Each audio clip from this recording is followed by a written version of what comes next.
Chapter 1: The Constant Circle. The world had ended a year, 3 months and 6 days ago. For Major Owen Haig, it ended every morning when the KC-444 Goliath's automated systems cycled the cabin lights from deep crimson to a sterile, clinical white. Another rotation, another 24 hours spent at 40,000 feet, flying a precise, lonely circle over a silent continent. Goliath to Sky I-7, Haig's voice was a practiced monotone, clipped and professional. He spoke into the headset, his gaze fixed on the endless blue outside the cockpit's armored glass. Commencing approach vector. Acknowledge. Static answered. It was always static now, but procedure was procedure. Procedure was the skeleton key which kept chaos locked away. Captain Jia Lee, his co-pilot, made a minute adjustment to the flight controls. She was the calm center to his rigid discipline. Sky I-7 is dark, Major. Same as yesterday. Same as the week before. We follow the mission parameters, Captain, Haig replied, his eyes not leaving the instruments. Fuel, altitude, engine temperature. The numbers were his gospel. They were real. We offer support. If they answer, we provide it. If they don't, we document it and continue the patrol. Below them, the Pacific was a placid, indifferent mirror. Their patrol route, a massive, circular track designated Vector Omega, was designed to keep them over the ocean, far from the contamination zones and the things which now own the ground. The Goliath was a flying gas station, a lifeline for the few remaining high-altitude assets of a government which likely no longer existed. For months, their primary customers had been automated surveillance drones, the Sky Eyes, which monitored the dead world below. One by one, they had been going silent. Boom operator to cockpit. A new voice crackled in their headsets, sharp and clear. Sergeant Maya Okoro. I have a visual on the drone. It's drifting. Elaborate, Sergeant, Haig commanded. Its running lights are off. It's flying erratically, Major, losing altitude in fits and starts. Looks like it's out of fuel and running on battery fumes. Understood, we'll make one attempt. Gia, bring us in slow, match its descent. Lee's hands moved with fluid grace over the controls, easing the colossal tanker into a gentle, controlled fall, mirroring the wounded drone ahead. The Goliath was a beast, heavy and ponderous, but in Lee's hands it could dance. Extending the boom, Okoro's voice announced. Haig watched the forward camera feed, a grainy black and white image of the sleek, insect-like drone. It was a marvel of pre-collapse engineering, capable of staying airborne for months. But even marvels needed fuel. The Goliath's primary refueling boom, a 50-foot telescopic arm, extended from its tail with a low hydraulic hum which vibrated through the fuselage. This was the dance, the most dangerous part of their job. Connecting two aircraft at 500 miles per hour required a surgeon's precision. I'm in position, Okoro stated. She lay on her stomach in the boom pod at the plane's tail, a small bubble of glass and metal hanging over the void. She controlled the boom with a small joystick, flying it through the turbulent air. Receptacle is open. Drone is not responding to proximity alerts. I'm going in manually. The silence in the cockpit stretched thin. Haig's fingers tapped a nervous, silent rhythm on his console. This was a point of failure. A collision, a malfunction. A million things could go wrong. Almost there. Steady, steady, Akoro murmured more to herself than to them. Contact, we have a hard seal. A green light blinked on Haig's console. He let out a breath he hadn't realized he was holding. Begin pumping. Give it 5,000 pounds, just enough to get its generator running. Pumping, Akoro confirmed. For a few moments there was only the drone of the engines and the soft hum of the pumps. Then Akoro's voice cut through the quiet, sharp with alarm. Major, something's wrong. The drone's engine is flaring. It's surging. On the camera, Haig could see it. The drone's single engine glowed a bright, angry orange. It shuddered violently. Disconnect Akoro now, Haig barked. I'm trying, the clamps are stuck. It's pulling on the boom.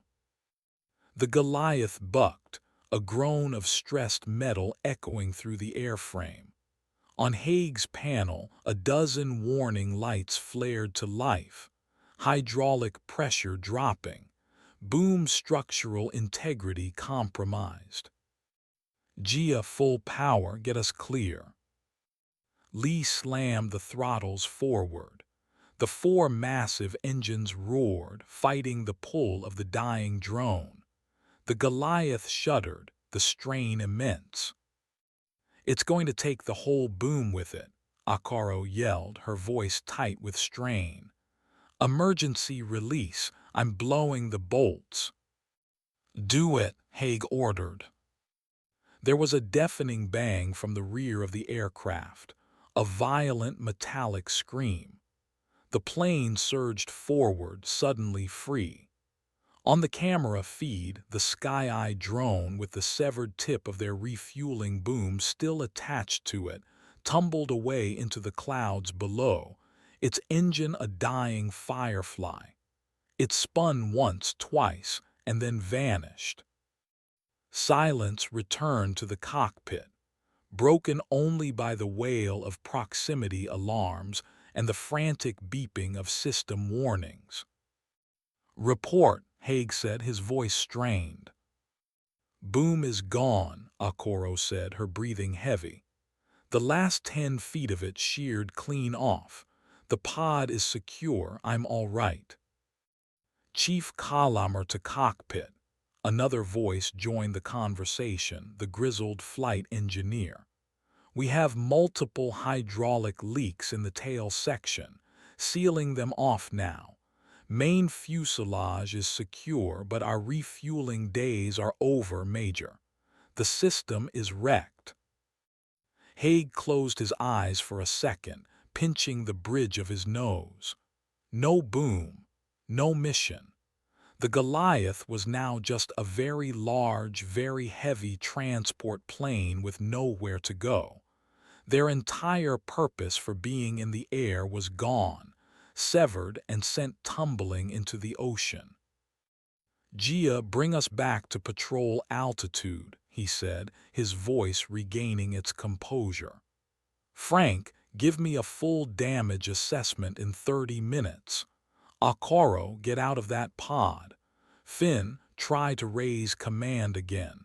Tell them we are mission incapable.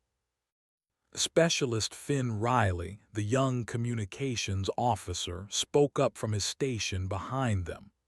No change, sir. Still nothing but static across all channels, same as it's been for weeks.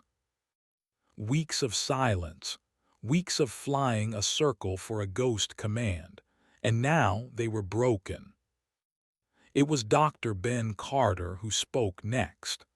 Carter was the mission's anomaly, a civilian scientist who had hitched a ride to test some new atmospheric sensors. He was hunched over his own bank of monitors, his face illuminated by their green glow. Major, Carter said, his voice a strange mix of excitement and unease. You might want to see this. We're flying into some unusual weather. Haig swiveled his chair. There's no storm on this route. The satellite data was clear. This isn't on the satellite data, Carter said, pointing to a screen displaying a swirling mass of atmospheric interference. It's localized, and it's dense, denser than any storm front I've ever seen. The air temperature is dropping rapidly. And look at this. He tapped another screen. A complex waveform scrolled across it. The static fin is hearing. It's not random. There's a pattern to it. It's structured, almost like whispers, thousands of them all overlapping. Haig stared at the screen, a knot of unease tightening in his stomach. Procedure had an answer for a broken boom. It had no answer for patterned static or phantom storms. It's probably just a magnetic anomaly, Haig said, trying to rationalize it. Gia, plot a course around it. I'm trying, Owen, Lee said, her brow furrowed in concentration. But it's expanding. It's moving to meet us. Whatever it is, it's boxing us in. The blue sky ahead was darkening, not with the familiar gray of a storm, but with an oily, bruised purple. Wisps of strange, phosphorescent green vapor drifted past the cockpit windows. The plane began to shake, a low, resonant vibration which felt less like turbulence and more like a sustained hum. What in God's name? Lee breathed. On Carter's monitor, the swirling mass had a definite shape now. It was a circle, a perfect circle of storm with a calm, clear eye. They were flying directly into the eye. Major, I'm getting radar contacts, Carter said, his voice barely a whisper. Dozens of them, all inside the storm. Enemy aircraft, Haig snapped, his mind reverting to combat protocols. No, Carter said, his eyes wide. Their transponder signals are archaic. Some are military codes from the 1940s. Some are civilian designations from the 70s. They're all ghosts. The Goliath broke through the edge of the storm wall and entered the eye. The turbulence stopped. The air became unnervingly still, and they were no longer alone. The cockpit was silent. Haig, Lee, Carter, they all stared out the windows, their minds refusing to process what their eyes were seeing. Flying in a slow, perfect formation around them was a fleet of aircraft. To their left, a squadron of World War II-era B-17 bombers flew in perfect, silent unison, their silver hulls gleaming in the strange purple light. To their right, a Boeing 707 from a long-defunct airline cruised along, its windows dark and empty. Higher up, a sleek black spy plane with an impossible design hung in the air, motionless. They were all there, silent, dark, no lights, no engine noise save for the drone of the Goliath. They were a graveyard, a museum of aviation, all flying a lazy, endless circle in the eye of a storm which should not exist. Akoro's voice came over the comms, choked with disbelief. She was looking out of the boom pod. Major, you are not going to believe this, but I have a visual on a German Zeppelin, a big one. It's right below us. Haig didn't answer. He gripped the controls of his aircraft, his knuckles bone white. The numbers on his console were still perfect. Fuel, altitude, temperature. They were all correct. They were all real, but outside the window the impossible had become reality. Procedure had no answer for this. The Goliath, their flying fortress, their sanctuary from the ruined world, had just entered a new kind of hell, a silent, crowded sky where the dead did not rest. Chapter 2: The Silent Fleet. The initial shock gave way to a suffocating, clinical dread in the cockpit of the Goliath. For a full minute, no one spoke. They simply stared, their brains trying to build a framework for the impossible tableau outside. The ghost planes moved with a dreamlike slowness, a funereal procession trapped in amber. There was no wind noise, no sonic distortion. They slid through the purple-tinged air as if mounted on unseen arms in a colossal diorama. "Run a systems diagnostic," Haig's voice finally cut through the silence, tight and strained. He was forcing himself back into the familiar comfort of command. "Full sweep. I want to know if our sensors are malfunctioning." "Owen, our sensors are not malfunctioning," Lee said softly, her eyes tracing the lines of a massive, propeller-driven passenger plane, a Lockheed Constellation, which flew so close they could see the faded lettering of the airline on its side. "We can see them."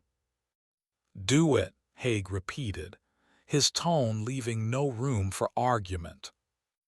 While Lee's fingers danced across her console, initiating the diagnostic sequence, Carter was a man possessed. He unstrapped himself and moved between his science station and the cockpit windows, a tablet in his hand, his face a mask of feverish intensity. "Their energy signatures are negligible," he muttered, more to himself than anyone. "No heat, no radiation, no electromagnetic field to speak of. They are physically present, they are reflecting our radar, but they're inert, like massive models hanging in the air. How are they generating lift? There's no propulsion." "They're ghosts, Doc," Frank Colomer's voice crackled from engineering. "My grandfather flew in one of those B-17s. Said they were cold, drafty coffins. Looks like he was right." "There are no such things as ghosts, Chief," Haig snapped. "There is a scientific explanation, an atmospheric phenomenon, a mass hallucination caused by the storm's electrical field." Even as he said it, the words tasted like ash in his mouth. He was looking at a Soviet-era MiG-25 fighter jet keeping perfect pace with a rickety biplane. Hallucinations were not so perfectly detailed. "All systems green, Major," Lee reported, her voice grim. "The Goliath is fine. It's the world outside that's broken." Haig took a deep breath, fighting for control. "Finn, what's the status on communications?" "Worse, sir," the young specialist replied from his station. "The patterned static is stronger, the whispers. I can almost make out words. It sounds like 1,000 different distress calls all playing at once, from different eras. I'm hearing Morse code under a pilot begging for a runway, under a stewardess trying to calm passengers." A chill traced its way down Haig's spine. He imagined the final, terrified moments of every crew on every one of these planes, their last words echoing in the static, trapped here with their metal shells. "Try to isolate one of the signals," Carter suggested eagerly, moving toward Finn's station. "If we can get a clear transmission." "No," Haig said, his voice hard as iron. "We will do nothing of the sort. Our priority is to exit this. Anomaly. Gia, what's our status? Lee pointed to the navigation display. A red circle dominated the screen. The Goliath was a tiny icon in its center. We're in the eye. The storm wall is uniform in all directions. It's about 10 miles thick. We entered from the west. We can try to exit the same way. Do it. Take us out of here. Lee banked the heavy plane, its wings dipping in a slow, graceful arc. The ghost fleet paid them no mind, continuing its endless, circular parade.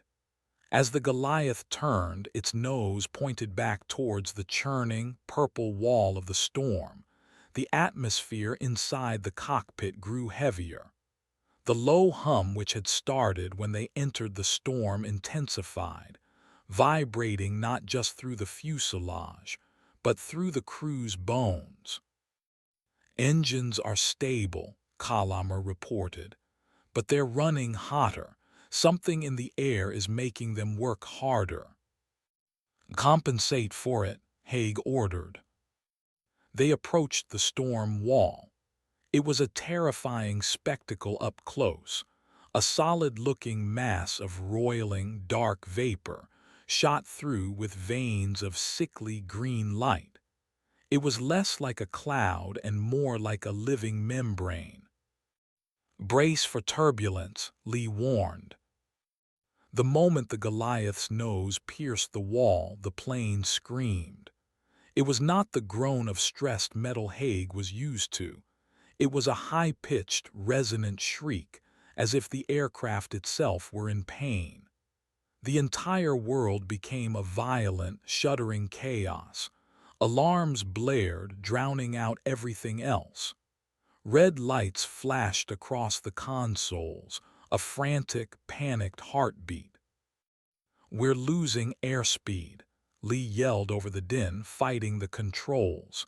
It's like flying through tar. Push the engines to maximum, Haig roared, his hands gripping his armrests. They're already there. Temperature is critical. We're going to flame out. The plane slowed, its forward momentum dying. The shriek intensified.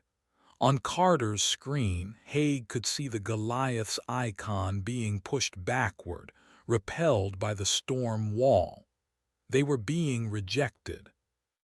It's no good, Lee shouted, her face pale with strain. It's going to tear us apart. I'm pulling back. She wrenched the plane into a sharp turn, pulling its nose out of the storm. As soon as they were clear of the wall, the violent shaking stopped. The shriek subsided, replaced once more by the unsettling hum. The alarms cut out one by one.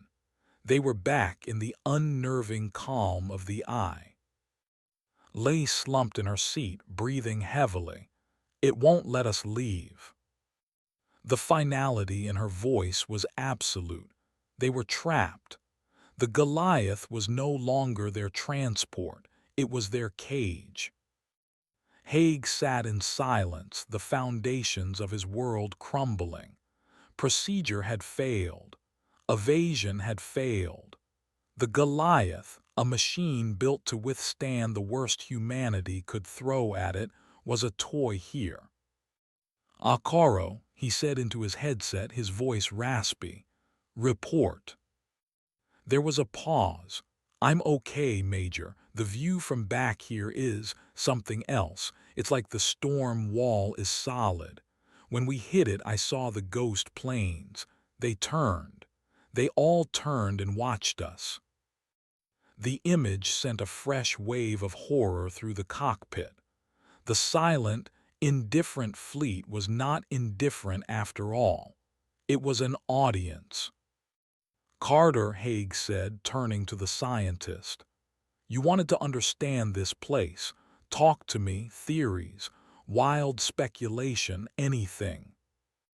Carter, who had been gripping a railing during the turbulence, pushed his glasses up his nose.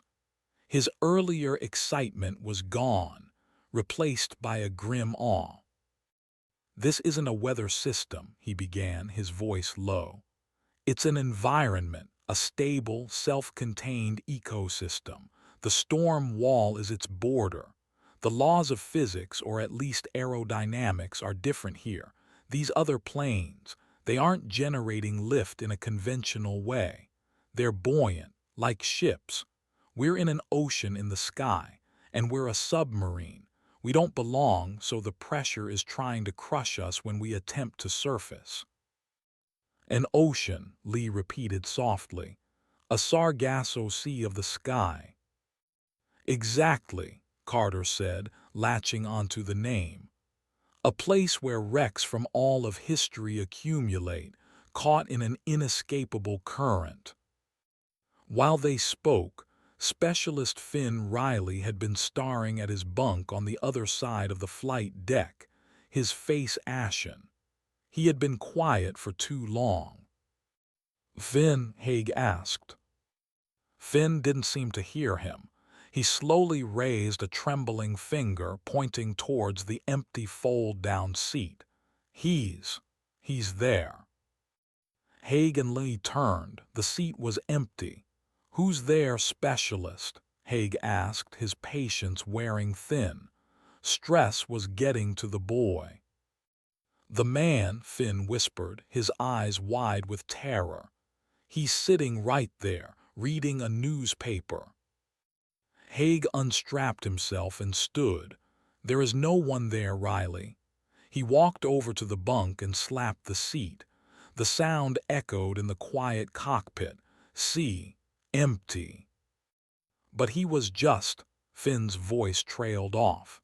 He looked from the seat to Haig and back again, his expression one of profound confusion and fear. "I saw him. He was wearing a suit, an old one. He just looked at me.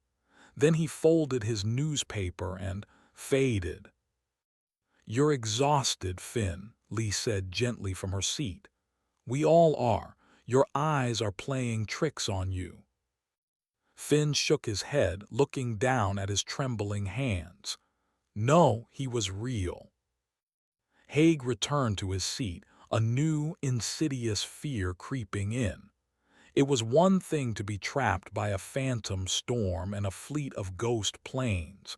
That was an external threat. But this was different. The Sargasso Sky was not just outside.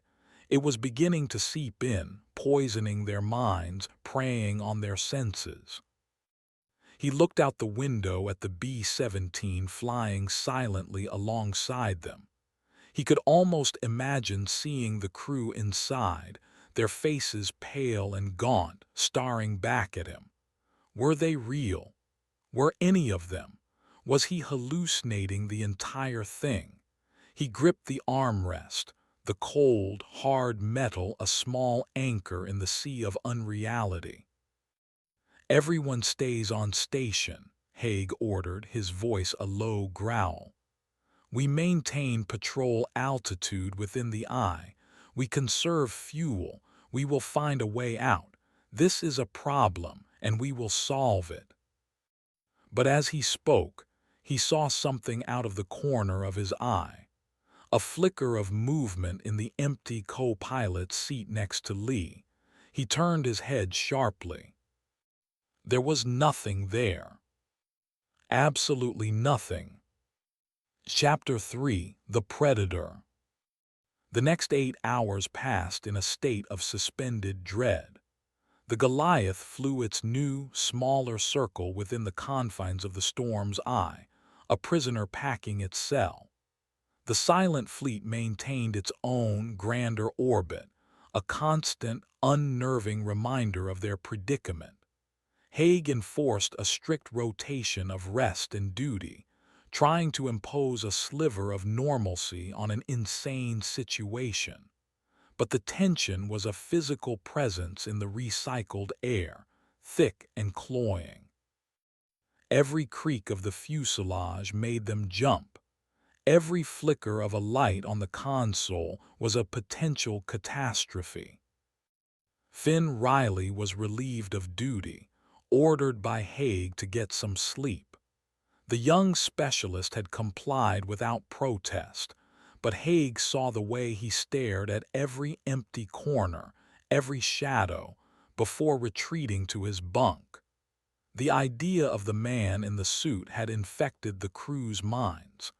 They were all seeing flickers in their peripheral vision now, phantom movements and fleeting shapes.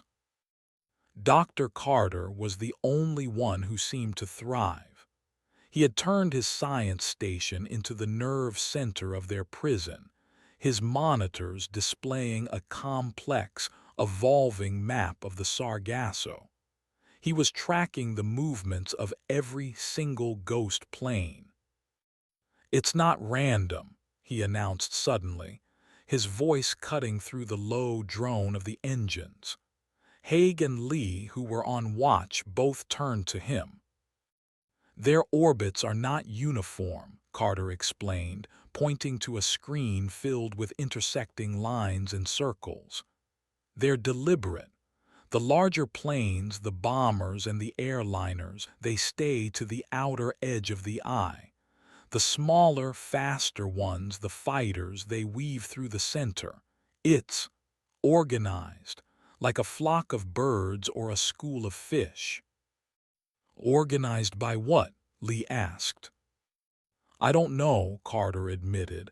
"A current, a shared consciousness, an intelligence. Look at this." He highlighted a section of the map. "They maintain precise distances from each other, but when we tried to escape that B-17 and the constellation, they deviated. They moved to block our path. They herded us back in." The idea of a conscious, malevolent intent behind the phenomenon was more terrifying than a simple cosmic anomaly. It meant they were not just lost, they were captured. "It's a meaningless pattern," Haig said, his voice flat. He refused to give in to the scientists' fantastical theories. "Coincidence." Before Carter could argue, a new alert chimed, sharp and insistent. It was the proximity radar, a new contact. "What is it?" Haig snapped, swiveling his chair to face the tactical display. "A single contact entering the eye from the storm wall," Lee reported, her hands already moving across her console. "It's moving fast, very fast, closing on our position." "Is it one of the ghosts?" "Negative," Lee said, her voice tight. "This one has a full energy signature, heat, electromagnetic field. It's active, and it's not on any known flight path. Its trajectory is a straight line directly for us." It was the first sign of active life they had encountered. For a fleeting second, Haig felt a surge of hope, a rescue, another survivor. "Okoro to the pod," he commanded. "Get me eyes on it. Frank, battle stations. I don't know what that thing is, but we're not getting caught with our pants down." "On my way," Okoro's voice replied, steady and professional. A minute later, she was in position. "I'm in the pod. I don't see anything yet, just the usual spooks and the wall of clouds." "It's close," Lee said, tracking the target on her screen. 5 miles and closing. It's coming from below us." "There's something coming out of the cloud floor," Okoro said, her voice dropping. "It's wrong. It doesn't look like a plane." "Describe it, Sergeant," Haig demanded. There was a pause filled only with the sound of Okoro's breathing. "It's a frame, skeletal, like a plane that's been stripped of its skin. I can see twisted metal struts, pipes, wiring. But there's something else. It looks like bone and muscle tissue. It's wrapped around the metal parts. It's biomechanical, pulsing.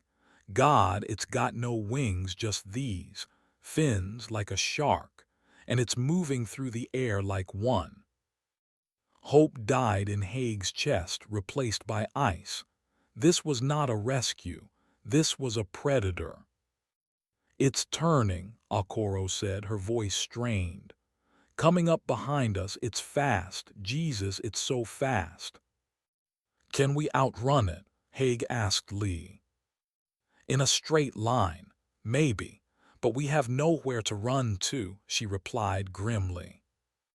The creature, the remora plane, as Carter instantly dubbed it, closed the distance with horrifying speed.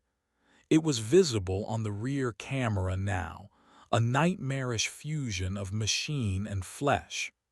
It was roughly the size of a fighter jet, but its shape was all wrong, a jagged, asymmetrical horror built for one purpose: hunting. "It's opening something," Akoro reported, her voice laced with a new urgency. "On its underside, claws, huge, magnetic-looking claws, it's preparing to latch on." "Gia, evasive maneuvers. Give me a hard bank starboard," Haig yelled. Lee threw the Goliath into a steep turn. The massive plane groaned in protest, but it responded. For a moment, it seemed to work.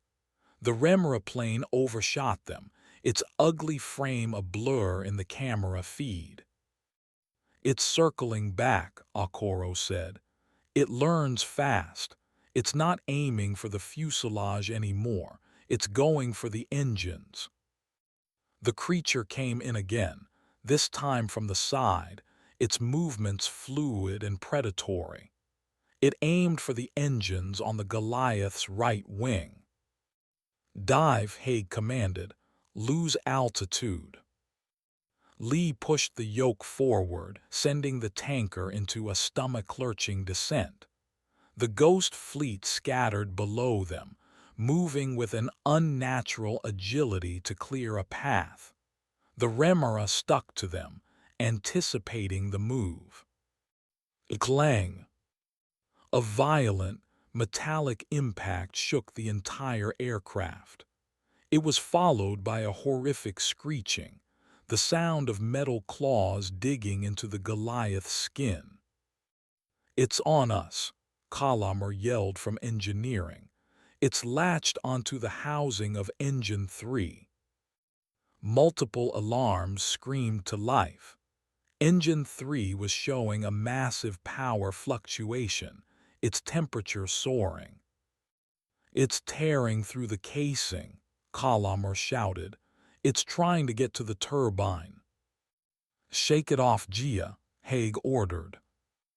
Lee wrestled with the controls, throwing the plane left and right, but the creature held on, its weight a deadening drag on the wing. The screeching intensified, a dentist's drill in their skulls. "It's no good, I can't break it loose." Lee grunted, sweat beading on her forehead. "Akoro, can you see it?" "Yes, sir. It's ripping into the engine like a can opener. There are tentacles, metallic tentacles, coming out of its main body and snaking into the engine's guts." "We need to shear it off," Haig said, his mind racing. He looked at the control panel, at the mangled status of their broken refueling boom. An idea, desperate and insane, took root. "Akoro, get back in your seat. Frank, can you give me manual control of the boom extension hydraulics? Just the main arm, what's left of it." "I can try, Major," Kalamer replied, his voice strained. "But it's a wreck." "Just do it. Gia, I need you to give me a sharp roll to starboard on my mark. I want to try and sideswipe it with the boom." "Oh, and that's insane," Lee said. "The structural stress." "We have no other choice," he countered. "It's either that or it takes the engine and maybe the whole wing with it. Get ready." Haig's hands flew over the secondary controls, finding the manual override for the boom. A single green light indicated Kalamer had succeeded. He had control of the mangled stump. "Ready, Gia. Ready. Now." Lee rolled the plane hard to the right. The horizon tilted violently. Unsecured items crashed across the flight deck. At the same time, Haig slammed the button to extend the boom. The broken arm shot out from the tail, a 10-ton battering ram. There was a colossal, crunching impact.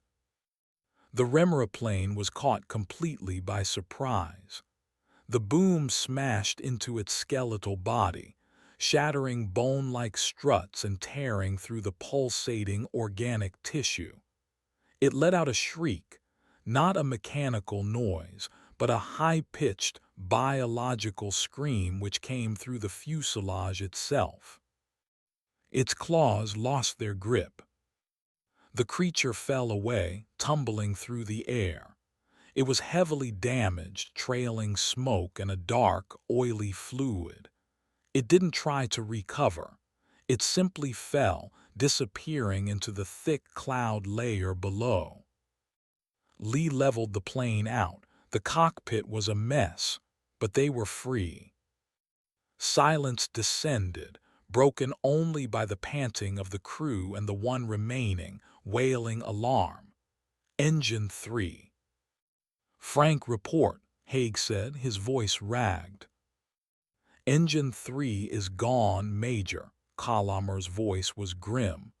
"It's shredded. I've had to shut it down and engage the fire suppression systems. We're flying on 3 engines." Haig leaned back in his seat, the adrenaline leaving him cold and hollow. They had survived. They had won. But they were crippled, weaker, slower, flying a wounded bird in a sea of ghosts and sharks. He looked out the window. The ghost fleet had returned to its placid, orbital dance, as if nothing had happened. The B-17 was back in its position, its silent crew staring out from behind the glass. But something was different now. Before, they were a mystery, a creepy, atmospheric phenomenon. Now Haig understood. They weren't just an audience. They were the bait. Chapter 4, The Script. The aftermath of the attack was a grim, methodical affair. With one engine out, the Goliath flew with a slight, unnerving tremor. Kalamer, a miracle worker with a roll of sealant tape and a bag of spare parts, managed to patch the worst of the gashes in the engine housing, but the damage to the turbine itself was catastrophic and irreparable. They were now less efficient, burning more fuel to maintain altitude. Their invisible clock was ticking faster. The crew worked with a quiet, focused intensity born of shared trauma.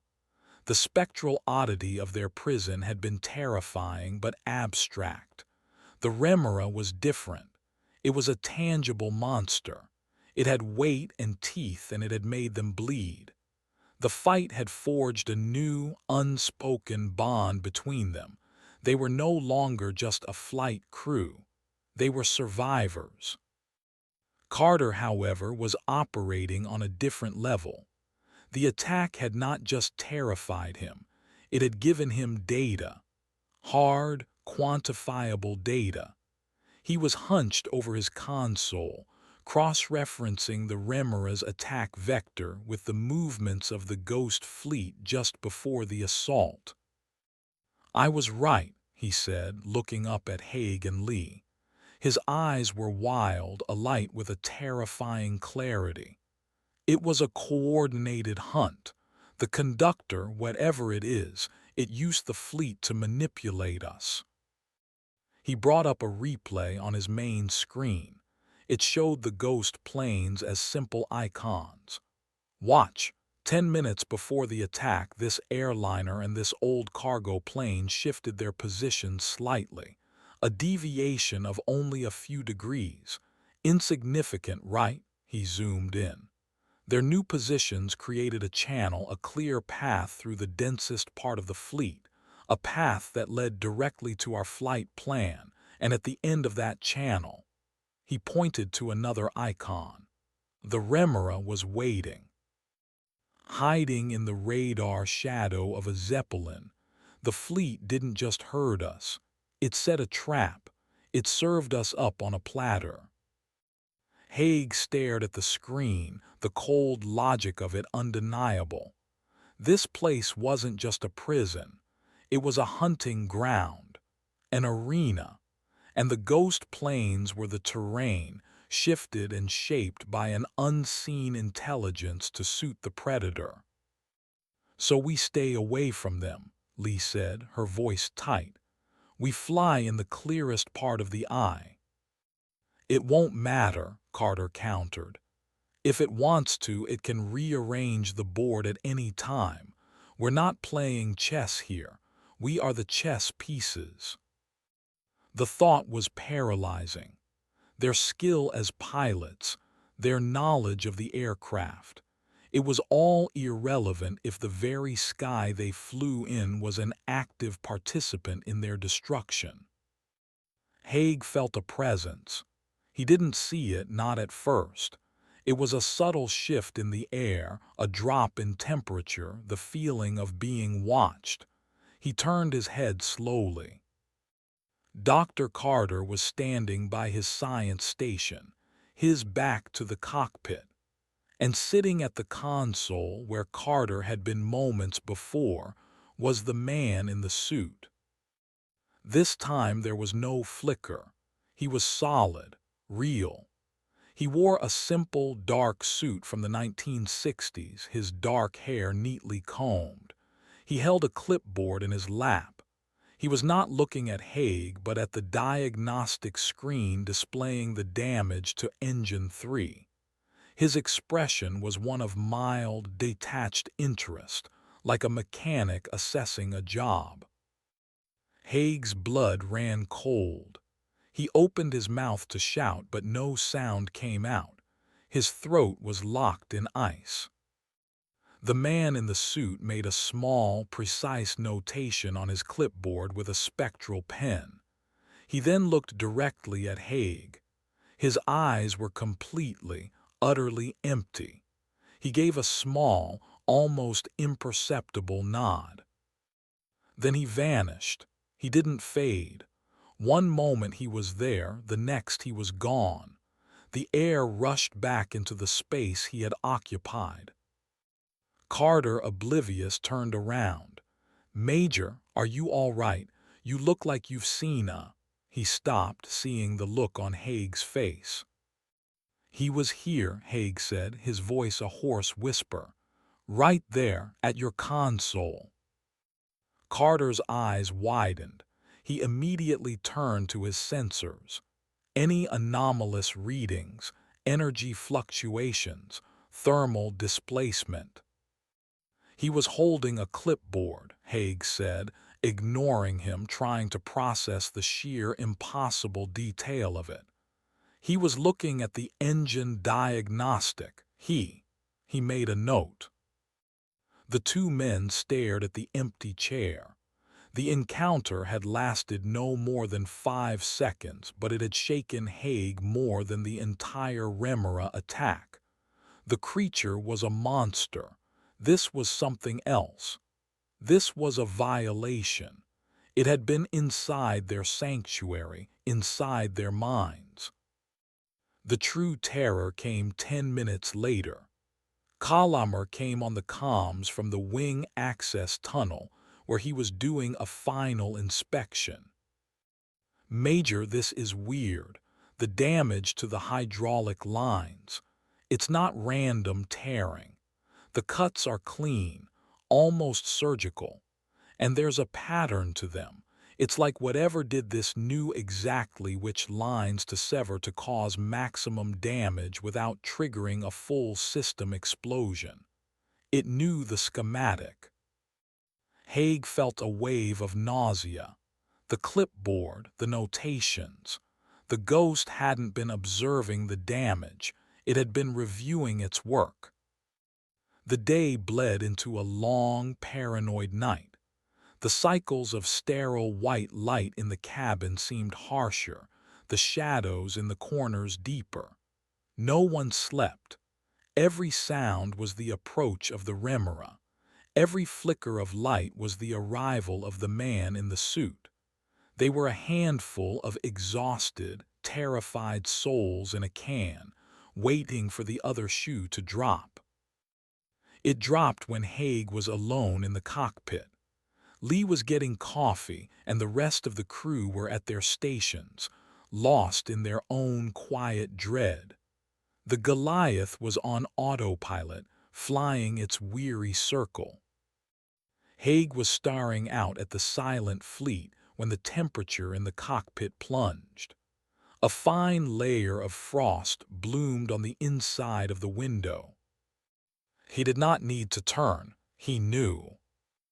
He looked at the co-pilot's seat. The man in the suit was sitting there, his hands resting on his knees, staring straight ahead through the cockpit glass. He looked like a passenger on a mundane flight, waiting to arrive at his destination. Haig's heart hammered against his ribs. He felt a primal urge to scream, to run, to pull his sidearm and empty the clip into the apparition. But he was frozen, pinned to his seat by a force more powerful than fear, an absolute, soul-crushing certainty of his own helplessness. Slowly, deliberately, the man in the suit raised his right hand. He pointed a single, pale finger at the main fuel gauge on the central console. Haig's eyes followed the gesture. The gauge read 62%, stable. The man's finger did not move. He just pointed. Then the needle on the gauge began to twitch. It shuddered, then dropped. 60%, 55%, 50%. It plunged past the halfway mark, past the quarter mark, settling on a horrifying 15%. The red low-fuel warning light began to flash, and a shrill, piercing alarm filled the cockpit. "What is it?" Lee yelled, running back into the cockpit, a mug falling from her hand and shattering on the floor. She stopped dead, staring at the flashing light and the blaring alarm. Haig's gaze was fixed on the co-pilot's seat. It was empty. The man was gone. "Low fuel," Lee gasped, her eyes wide with panic. "How? We had over 60% a leak." Haig's hands, trembling, moved to the secondary fuel sensor controls. He initiated a manual tank reading, bypassing the main gauge. He held his breath. A moment later, the results came up on his screen. Total fuel remaining, 61.8%. The gauge was lying. The alarm was false. The ghost had done nothing to the plane. It had simply shown him that it could. It had demonstrated its ability to manipulate their most trusted systems, to turn the very instruments of their survival into tools of terror. It was not bound by the physical laws of their world. It could write its own script. Haig killed the alarm. The sudden silence was deafening. He stared at the empty seat, then at the fuel gauge, which now, mockingly, began to creep back up to its true reading. He had built his life, his entire sanity, on a foundation of numbers, procedures, and the mechanical certainties of his aircraft. In one single, silent gesture, the ghost had taken a sledgehammer to that foundation. He was no longer the commander of the Goliath. He was just another passenger, strapped into a flight he could not control, heading for a destination he could not comprehend. And the man in seat 7A was the pilot. Chapter 5: The Invitation. The false alarm shattered what little composure the crew had left. Paranoia, once a creeping vine, now choked the Goliath's flight deck. Every instrument panel was regarded with suspicion. Every normal fluctuation of a needle, every routine system chime was a potential lie, another move by their silent tormentor. Haig had explained what he had seen, and while no one doubted him, the knowledge offered no comfort. It only confirmed they were trapped in a cage whose bars were not metal, but their own perception. Lee and Haig now flew the plane with a constant, exhausting cross-check of manual and automated readings, trusting nothing. The Goliath, once a symbol of security, felt like a house of trick mirrors. Kalamer spent his shift cycling through diagnostics, searching for phantom signals and ghost commands in the machine's electronic guts. Finn refused to be alone, his eyes constantly darting towards the empty spaces where the man in the suit might appear. Akoro kept a silent, grim vigil from the boom pod, her gaze fixed on the endless, swirling prison outside. Their fuel supply, the real one, was now their most pressing concern. Flying on 3 engines was inefficient, and every circle they completed was a circle closer to zero. They had, by Haig's most optimistic calculation, less than 72 hours of flight time remaining. After that, they would become just another silent, powerless wreck in this celestial collection. The thought of the Goliath, dark and dead, joining the spectral fleet in its eternal orbit was a vision of absolute hell. Carter, as always, was the exception. Fear was a secondary concern to his relentless quest for understanding. He had configured his sensors to search for the energy signature of the man in the suit, a futile effort so far. But his continuous mapping of the Sargasso had yielded a new discovery.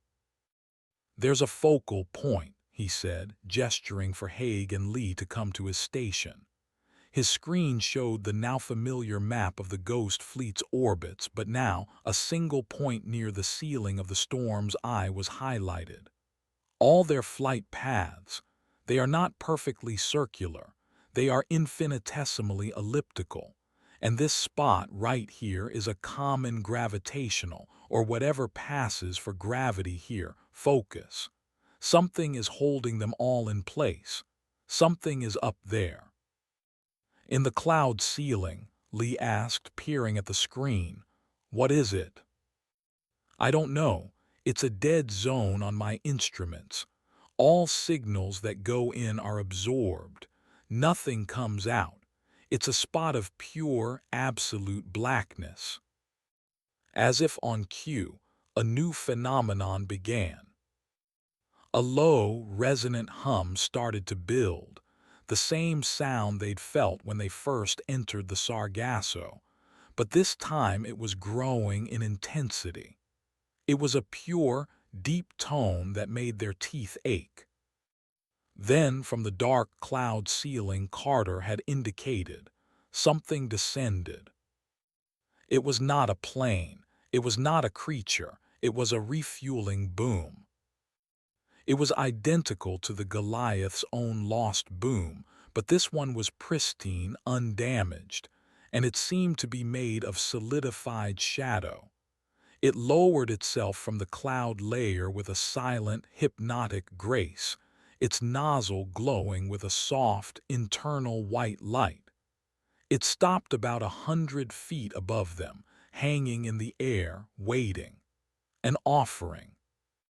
Finn's voice, trembling, came from the comm station. "Major, I'm getting a signal. It's coming from the boom." "On speakers," Haig commanded, his heart pounding. A voice filled the cockpit.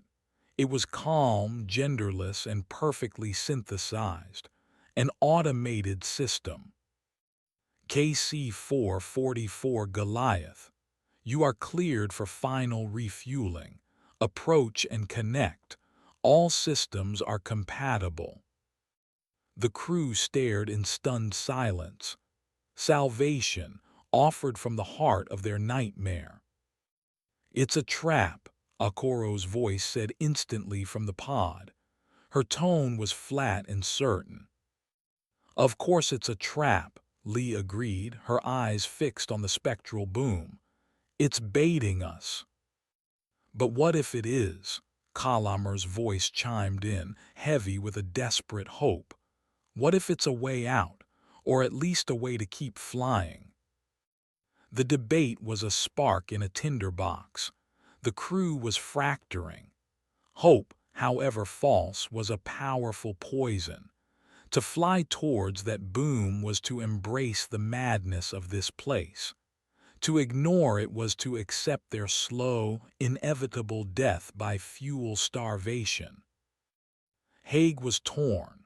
His every instinct, every ounce of his training screamed at him to ignore the phantom signal. It was a trick, another lie from the man in the suit. But he looked at his fuel gauge, the real reading this time, and saw the needle resting just below the halfway mark. He saw the faces of his crew, pale and haunted, reflected in the cockpit glass. It was Carter who noticed it first. The fleet, he breathed, his eyes on his map. Oh my God, the fleet is moving. On the screen, the icons of the ghost planes were breaking from their lazy orbits. They were rearranging themselves. With a terrifying, synchronized precision, the hundreds of planes began to form two perfectly straight, parallel lines. They were creating a runway, a massive 3-mile-long runway in the sky. And it led directly to the waiting boom. The sheer, undeniable intelligence of the act was staggering. It was a personal, formal invitation. The conductor of this insane orchestra was beckoning them forward. It knows we're low on fuel, Lee whispered in horror. It knows it has us. The automated voice came again, patient and serene. KC-444 Goliath, please approach and connect. Your flight extension is waiting. Haig looked out the window. He could see the runway now. The B-17s and the 707s and the fighter jets and the biplanes, all hanging in perfect alignment, a corridor of the dead leading to an impossible salvation. It was majestic. It was monstrous. A new radar contact beeped. It's back, Lee said, her voice a dead whisper. The remora, on the edge of the eye, it's watching us. The choice was laid bare. A slow death by starvation, a quick, violent death at the claws of the predator, or a third, unknown option waiting at the end of that ghostly runway. Haig looked at Lee, at the reflection of Carter's awestruck face, at the grim line of Akoro's jaw on the monitor. They were all looking at him. The decision was his. He was the commander. Procedure had failed him. Logic had failed him. All he had left was a choice between three different flavors of doom. He thought of the man in the suit, of his empty eyes and his knowing nod. This was the script. This was the next scene, and they were expected to play their part. He took a deep breath, the recycled air tasting of ozone and fear. He gripped the yoke, the cold metal a small, final point of reality. Gia, he said, his voice quiet but clear, cutting through the tension. Take us up, follow the runway. Lee looked at him, her eyes searching his for any sign of hesitation. She found none. With a slow, deliberate nod, she eased the throttles forward. The KC-444 Goliath, wounded and trembling, began its slow ascent. It moved down the corridor of silent, watching specters, climbing steadily towards the dark cloud, the waiting boom, and the hungry heart of the Sargasso Sky. Chapter 6: The Connection. The Goliath climbed. It ascended through the strange, still air of the eye, a lone, crippled pilgrim on a path paved with the dead. To either side, the ghost plains held their impossible formation, their dark windows like the vacant eyes of 1,000 silent witnesses. Every foot of altitude gained felt like a mile, a slow, deliberate crawl towards a verdict. The spectral refueling boom hung above them, motionless, its soft white light a beacon in the oppressive purple gloom. In the cockpit, the silence was absolute. The crew was a collection of statues, each locked in their own private terror. Lee's hands were a white-knuckled grip on the yoke, her flying unnaturally precise, as if any sudden movement would shatter the fragile reality of the moment. Carter had abandoned his frantic data collection. He simply stared at the boom on the forward view screen, his scientific curiosity finally overwhelmed by a profound religious awe. This was it. Contact with the force that governed this place. Altitude 500 feet below target, Lee announced, her voice a dry rasp. Airspeed is stable. What are your orders, Major? Haig's gaze was fixed on the boom. It was a perfect replica of their own, down to the smallest maintenance panel and warning stencil. But it was wrong. The metal had no reflection. It absorbed the light, a piece of physical darkness. He thought of the man in the suit of the fuel gauge. He knew what this was, a handshake with a phantom, but his choice was made. Inaction was a guaranteed death. Action was a chance, however slim, at something else. "We are not equipped for an upper-deck refuel," Haig stated, the words a bizarre return to procedure in the face of the impossible. "We have no receptacle. We cannot connect." He was talking to the air, to the thing that was listening. The automated voice answered instantly, as if in direct reply. Its calm, synthetic tone was a grotesque counterpoint to the tension in the cockpit. "Your aircraft is compatible. A receptacle has been prepared." On the main engineering console, a new schematic blinked into view. It was a diagram of the Goliath's upper fuselage, just behind the cockpit. A section of the hull was highlighted, a section which, a moment ago, had been solid armor plating. The schematic now showed a fully integrated operational refueling receptacle. It had not been there a second ago. Kalammer's choked curse came over the comms. "Major, I'm seeing it on my board. A new system just came online. Full power integrated with the fuel lines. It's impossible. It's not our hardware." The plane had been altered, remotely, instantly. The conductor had not just invited them, it had tailored their aircraft for the meeting. They were no longer flying a machine of their own making. It was being modified, upgraded for a new purpose. "Bring us up," Haig said, his voice a dead thing. "Position us directly beneath the boom." Lee complied. The Goliath rose with the slow, solemn finality of a coffin being lowered into the earth. The boom grew larger on the view screen until it filled the entire frame. Akoro, watching from the tail pod, gave a running commentary, her voice stripped of all emotion. It's adjusting.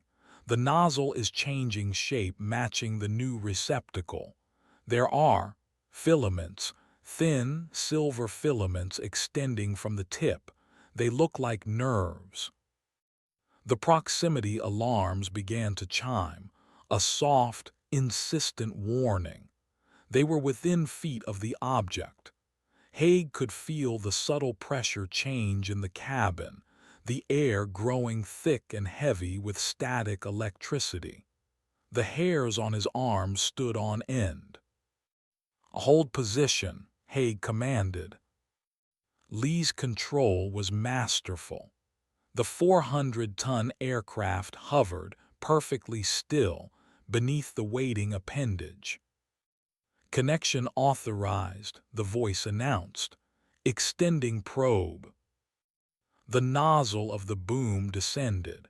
It moved with an unnatural fluidity, silent and inexorable. The silver filaments at its tip writhed and danced, seeking purchase. The moment of contact was not the hard, metallic clang they were used to. It was a soft, wet, sickening thud, the sound of a needle piercing flesh. A wave of energy pulsed through the Goliath. It was not a jolt of electricity. It was a wave of pure sensation. For a single, blinding second, every member of the crew was simultaneously inside every ghost plane in the Sargasso. They felt the freezing wind whistle through the shattered fuselage of a B-17. They smelled the acrid smoke of a burning engine on a DC-3. They tasted the stale, recycled air of a 747's final, plunging descent. They experienced 1,000 deaths in a single heartbeat, a chorus of forgotten terror flooding their minds. Finn Riley screamed, a raw, piercing shriek of pure sensory overload, and then fell silent. The wave passed, leaving them gasping and trembling in their seats. And then the new feeling began. It was a deep, rhythmic thrum, coursing through the very frame of the plane. It was not the vibration of their own engines. It was slower, deeper, like a colossal heartbeat.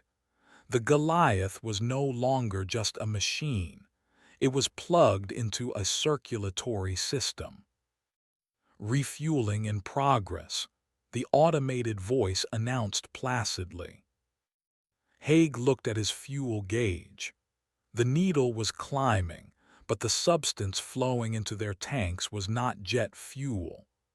On the engineering console, Colomer watched in horror as the readouts for fuel density, temperature, and composition became a nonsensical scramble of alien data. "Major, what is this stuff?" Colomer stammered. "The tank sensors are going haywire, the fluid. It's glowing. I can see it on the internal cameras. A faint silver light, and it's moving like it's alive." The thrumming intensified. The cabin lights flickered, not randomly, but in time with the rhythmic pulse. The Goliath was breathing. Carter stared at his screens, his face a mixture of terror and ecstatic revelation. "It's not fuel," he whispered. "It's a medium, a data conduit. It's not filling our tanks. It's rewriting our systems. It's teaching the plane." As he spoke, the main navigation map in the cockpit flickered and changed. The familiar projection of the Pacific Ocean dissolved, replaced by a swirling, three-dimensional star chart of an unknown galaxy. The comms system, once filled with static, began to emit a low, melodic series of tones, a language they could not comprehend but which felt ancient and profound. The Goliath had been a cage. Now it was becoming a part of the cage keeper. "Disconnect," Haig croaked, his voice barely audible. "Akoro, is there an emergency release?" "Negative, Major," she replied, her voice shaking. "The receptacle. It has no manual override. It's part of the plane now. We're hardwired." The automated voice spoke one last time, its message clear and final. "Refueling complete. Welcome to the fleet." The spectral boom retracted, detaching with another soft, wet sound and disappearing back into the black cloud ceiling. The new, impossible receptacle on their fuselage remained. The deep, rhythmic thrumming did not stop. It was the Goliath's new heartbeat. The plane was full. It was changed. And it was no longer theirs. They were just passengers now, blood cells in a new, larger body, and it was taking them somewhere. The new star chart on the navigation screen began to pulse, a single point of light shining brightly in its center. A destination. Outside, the Remora plane, which had been watching from a distance, turned and flew back into the storm wall, its purpose fulfilled. It had not been a threat. It had been a sheepdog, herding a new member into the fold. Chapter 7. The Download. The Goliath flew with a new, unsettling smoothness. The slight tremor from the disabled engine was gone. The rhythmic, biological pulse which had replaced the familiar vibrations of machinery was a constant, unnerving reminder of the violation. It felt less like they were flying and more like they were being carried. The plane was awake in a way it had never been before, and the crew were merely ghosts in its new machine consciousness. The download began subtly. It started with the lights. The sterile white of the cabin flickered, then shifted to a soft, golden glow, the kind used in passenger airliners from the 1970s. A moment later it changed again, to the dim, military green of a World War II bomber's interior. The plane was cycling through its memories, not its own, but the memories of the fleet, the data which had been pumped into its tanks. "It's accessing the data stream," Carter said, his voice a low, awestruck murmur. He was typing furiously, trying to track the flow of information through the Goliath's altered systems. "The fuel, it's like a liquid hard drive, and the plane is browsing." Then came the sounds. The comms system, which had been broadcasting the alien melody, fell silent. It was replaced by the clear, distinct sound of a propeller engine sputtering to life, the sound seeming to come from just outside the cockpit. It was followed by the faint, tinny voice of a pilot from decades past. "Mayday, Mayday, this is Flight 209. We have lost both starboard engines. We are in an uncontrolled spin." The voice cut out, replaced by the calm chime of a passenger cabin alert, then the voice of a stewardess, her tone strained with forced cheerfulness. "Folks, the captain has asked us to take our seats. We're just experiencing a little bit of turbulence." The Goliath was a haunted house, its walls now saturated with the final moments of 1,000 dead souls. The crew listened, frozen, as the plane became a radio scanning through a graveyard of last words. The sensory assault escalated. Haig, gripping his controls, suddenly smelled the rich, cloying scent of cigar smoke. He looked over at the co-pilot's seat and saw, for a fleeting second, not Jia Li, but a portly, mustachioed man in a leather flight jacket, his hands confidently guiding a phantom yoke. The image vanished, but the smell remained, a ghostly fingerprint on the air. Lee cried out, her hands flying to her head. "Make it stop," she gasped. I can see it. The water. We're coming in too low, the waves." She was reliving a crash, seeing it through another pilot's eyes. It was happening to all of them. Kalamer felt the bone-jarring rattle of anti-aircraft fire. Akoro tasted the bitter, chemical tang of an oxygen mask. Finn Riley was curled in a ball at his station, weeping, whispering about a fire in the cargo hold. They were drowning in the downloaded memories, their own consciousnesses being eroded by the sheer weight of a century of aerial terror. Haig fought against it, focusing on a single, solid point, the buckle of his safety harness. He concentrated on the feel of the cold metal, the rough texture of the nylon strap. He anchored himself to the present, to his own body, refusing to be swept away. "Carter," he shouted, his voice hoarse. "Find a way to shut it down. Isolate the fuel tanks from the main systems."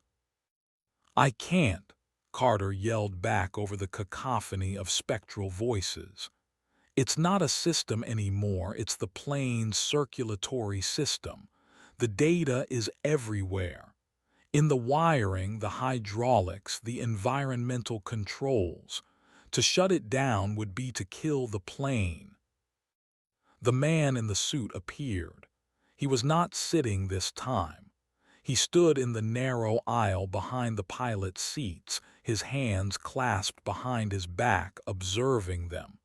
He looked like a museum curator watching a new exhibit settle in. His expression was one of neutral, professional interest. He was not causing this torment. He was simply appreciating it. Haig glared at him, a wave of pure, undiluted hatred cutting through the sensory chaos. The phantom met his gaze, its empty eyes holding no malice, no emotion at all. It was the gaze of a scientist observing rats in a maze. As their eyes locked, the cacophony in Haig's mind focused. He was no longer experiencing 1,000 deaths. He was experiencing one. He was in the cockpit of a small, twin-engine plane, rain lashed against the windshield. The night was a solid wall of black. He could feel the unfamiliar controls under his hands, the panic of the young pilot whose body he now inhabited. A mountain. It had come out of nowhere. There was the scream of the terrain alarm, the pilot's own terrified shout, the sickening, final crunch of metal on rock. Haig gasped, the phantom sensation of the impact echoing through his bones. He was back in the Goliath, his heart hammering. He knew, with a certainty that chilled him to his soul, that he had just experienced the genuine final moments of one of the pilots in the Ghost Fleet. The man in the suit had granted him access, a demonstration of the archive they were now a part of. The man in the suit gave that same, small, infuriating nod he had given before. Then, he raised a hand and pointed to the main navigation screen. The star chart was gone. In its place was a new, horrifyingly detailed schematic. It was a cutaway view of the Goliath. It showed the engines, the fuel lines, the cockpit, and it showed 5 small, glowing stick figures inside them. Each figure was labeled with their name and rank. Below the diagram, a single line of text appeared, written in a simple, blocky font.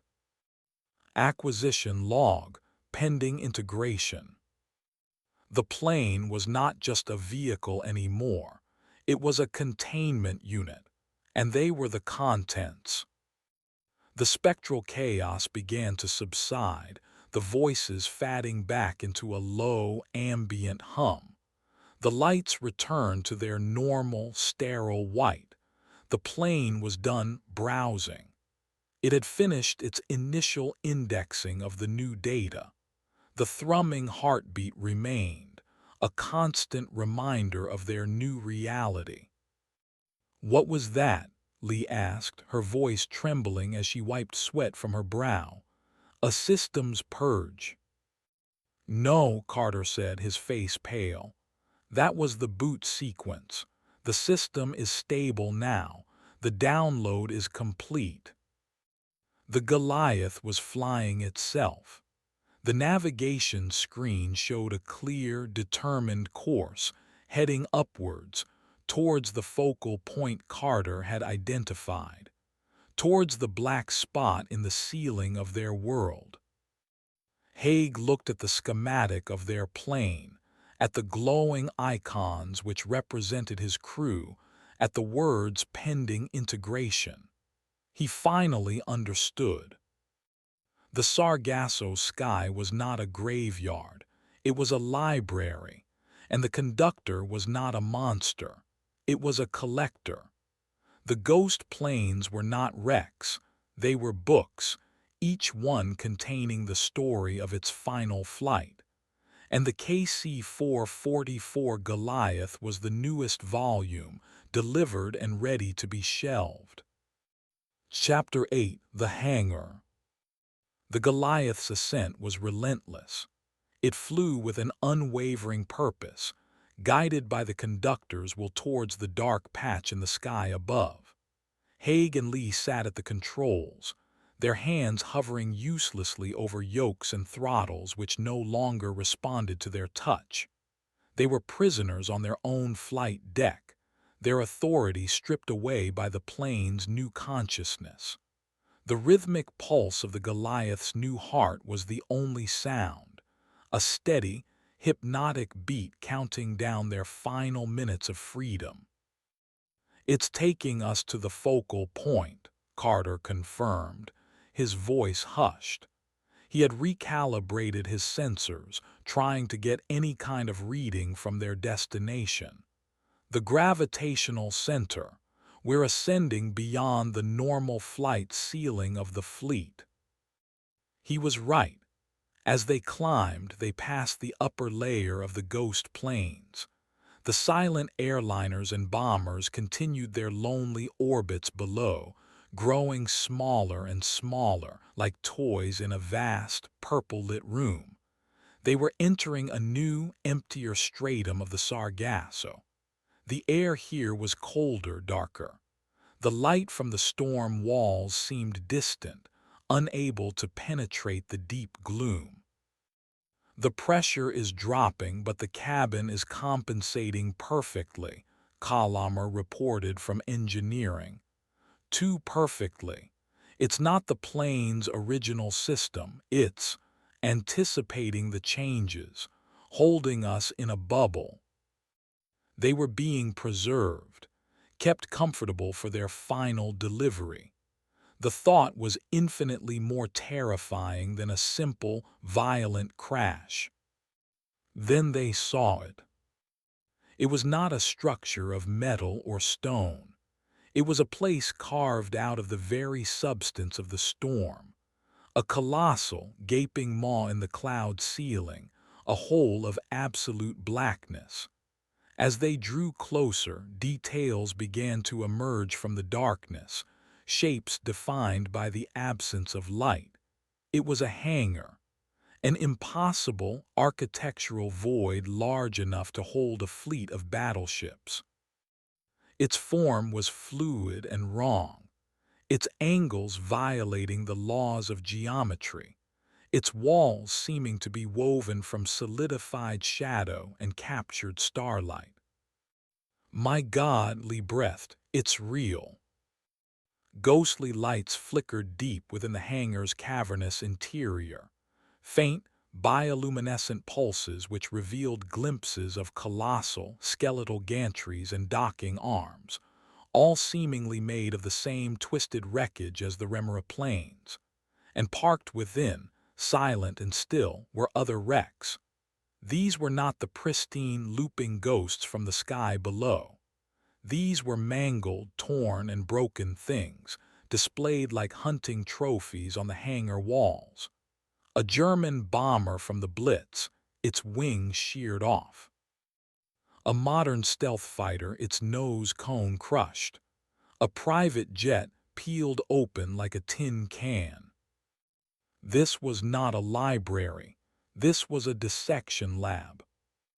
"It's where it brings them," Carter whispered, his face pressed against the glass.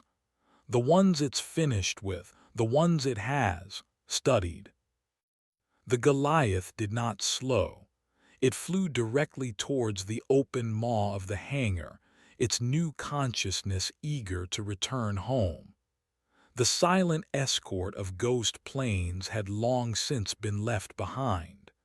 They were alone in the upper darkness, a single, determined craft heading for the slaughterhouse.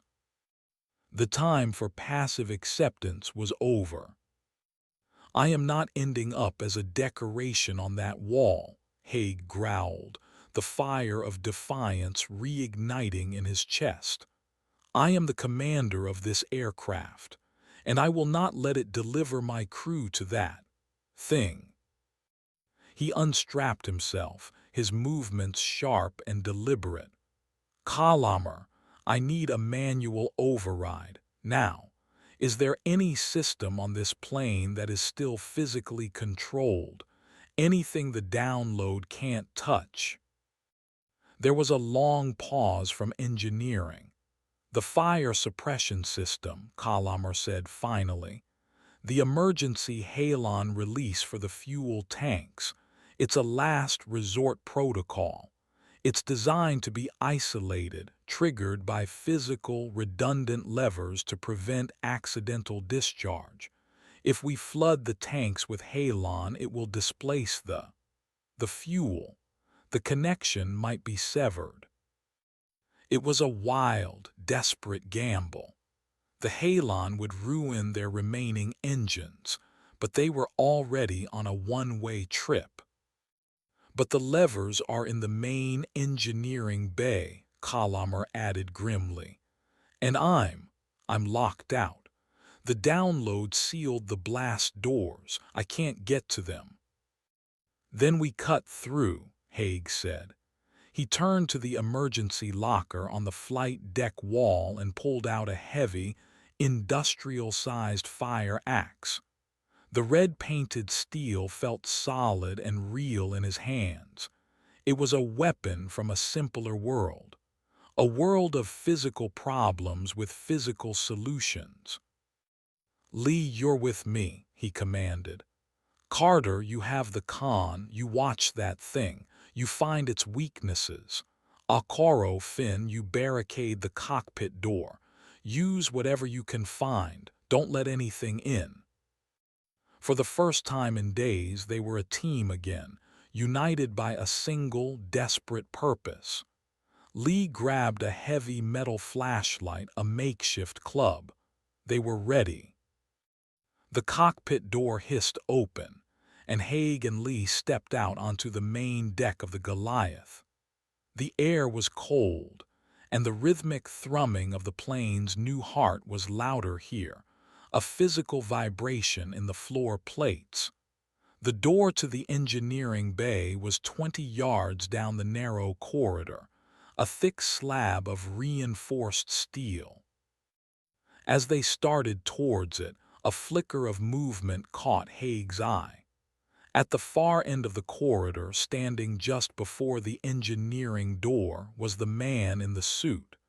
He was not looking at them.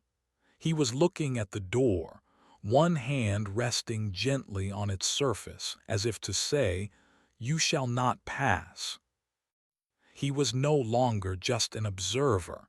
He was a guardian. Haig hefted the axe. "Get behind me," he said to Lee, his voice a low growl. He charged. His heavy flight boots slammed against the metal deck, the sound echoing in the confined space.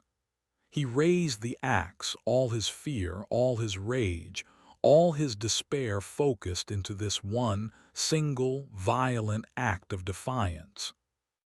The man in the suit did not move. He did not flinch. He simply watched Haig approach, his expression as blank and empty as a winter sky. The Goliath continued its placid, inexorable flight towards the gaping, black mouth of the hangar in the sky. Chapter 9: The Collector. Haig's charge was an act of primal rebellion. He brought the axe down in a powerful, cleaving arc, aiming directly for the head of the silent phantom. There was no impact. The axe passed through the man in the suit as if he were smoke, striking the steel door behind him with a deafening clang and a shower of sparks. The shock of the blow vibrated up Haig's arms, but the phantom remained, utterly unaffected. It had no physical form to destroy. Lee swung the heavy flashlight, her weapon passing through the entity's torso with the same lack of effect. "It's no good, Owen," she yelled. "It's just an image." Haig ignored her. He swung again and again, his frustration mounting with each fruitless blow against the unyielding door. The man in the suit stood calmly amidst the chaos, a silent sentinel, his presence a constant, unnerving mockery of their efforts. As Haig raised the axe for another strike, the entity moved for the first time. It did not walk, it simply repositioned itself, appearing directly in front of Haig's face, inches away. Haig stumbled back, startled. The phantom's eyes, empty voids, stared directly into his. It raised a single, pale finger and touched Haig's forehead. The world dissolved. Haig was no longer on the Goliath. He was floating in a vast black void surrounded by silent, drifting aircraft.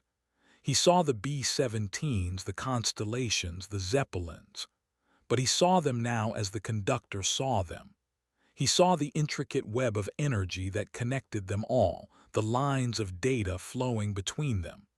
He saw the memories stored within their hulls, the fear, the hope, the final, desperate prayers of their crews, all perfectly preserved, catalogued, and indexed. He saw the Sargasso not as a prison, but as a hard drive. He saw the Remora planes not as predators, but as antibodies, protecting the system from corruption. And he felt the mind of the collector. It was not a consciousness he could comprehend. It was vast, ancient, and utterly alien. It had no malice, no anger. It had only a single driving purpose: to collect, to preserve unique instances of complex systems at their moment of catastrophic failure. It collected crashing planes, foundering ships, dying stars. It was the universe's ultimate archivist of endings. The Goliath and its crew were not being punished. They were being curated. The vision lasted an eternity and a second. Haig found himself on his knees on the corridor floor, gasping, the axe lying beside him. The man in the suit was back by the door, his posture unchanged. He had not attacked Haig. He had explained. "What did it do to you?" Lee asked, helping him to his feet. "It showed me," Haig rasped, his mind reeling. "We're specimens. It wants to preserve our final moments, our crash." The Goliath was now at the very threshold of the hangar. The impossible structure loomed before them, its shadowy interior promising a cold, sterile eternity. Suddenly the plane shuddered. A new alarm, one Haig had never heard before, began to sound, a low, guttural klaxon. On the small monitor by the engineering door, a red light blinked. Warning: unauthorized organic presence DETACTD. Something was crawling on the outside of the plane. "Carter, what is that?" Lee yelled into her comms. "Something coming out of the hangar to meet us." Carter's voice was frantic. "It's huge. It looks like a spider made of wreckage." This was it, the collector, the caretaker of the museum. It was coming to claim its new exhibit. The sight of the approaching entity seemed to affect the man in the suit. For the first time, the phantom's projection flickered, as if its attention was now divided. This was their chance. "The door," Haig yelled, grabbing the axe again. "It's distracted. We have to get through now." He and Lee renewed their assault on the door. This time their attack seemed more effective. With each blow the steel groaned and buckled. They were making progress. Inside the cockpit, Carter watched the collector's approach on the forward camera. It was a thing of mechanical nightmare. Its body was the fused-together fuselage of a dozen different aircraft. Its 8 legs were constructed from landing gear struts, wings, and tangled cables, and they moved with a horrifying, scuttling grace across the void. It was crawling along one of the hangar's invisible gantries, its multiple, searchlight-like eyes fixing on the Goliath. "It's almost here," Carter shouted. "It's reaching for us." With a final, desperate heave, Haig swung the axe. The blade bit deep into the door's locking mechanism. There was a screech of tearing metal, and the door sprang open a few inches. "It's open," Lee yelled, shoving her flashlight into the gap to pry it wider. Haig dropped the axe and helped her. They strained against the heavy steel, their muscles burning. The door slid open with a groan, revealing the cramped, dimly lit engineering bay beyond. At the far end were the 3 bright red levers of the halon release system. As Haig scrambled through the opening, the man in the suit reappeared. He was no longer by the door. He was inside the engineering bay, standing directly in front of the levers, blocking the way. His image was stable again. The collector was close. The system's full attention was back on them. Outside, a colossal, spidery leg made of twisted metal and wire slammed onto the Goliath's fuselage, right above the cockpit. The entire plane rocked from the impact. The collector was boarding them. Haig didn't hesitate. He ran straight at the phantom. He knew he couldn't touch it, but it couldn't touch him either. He plunged his body through the ghostly image, a bizarre, chilling sensation like passing through a pocket of freezing air. He reached the panel. His hands closed around the 3 cold metal levers. He could hear the screeching of the collector's legs as it crawled over their plane, the sounds of metal buckling under its immense weight. He could feel the cold, impassive gaze of the man in the suit on his back. He had one last choice to make.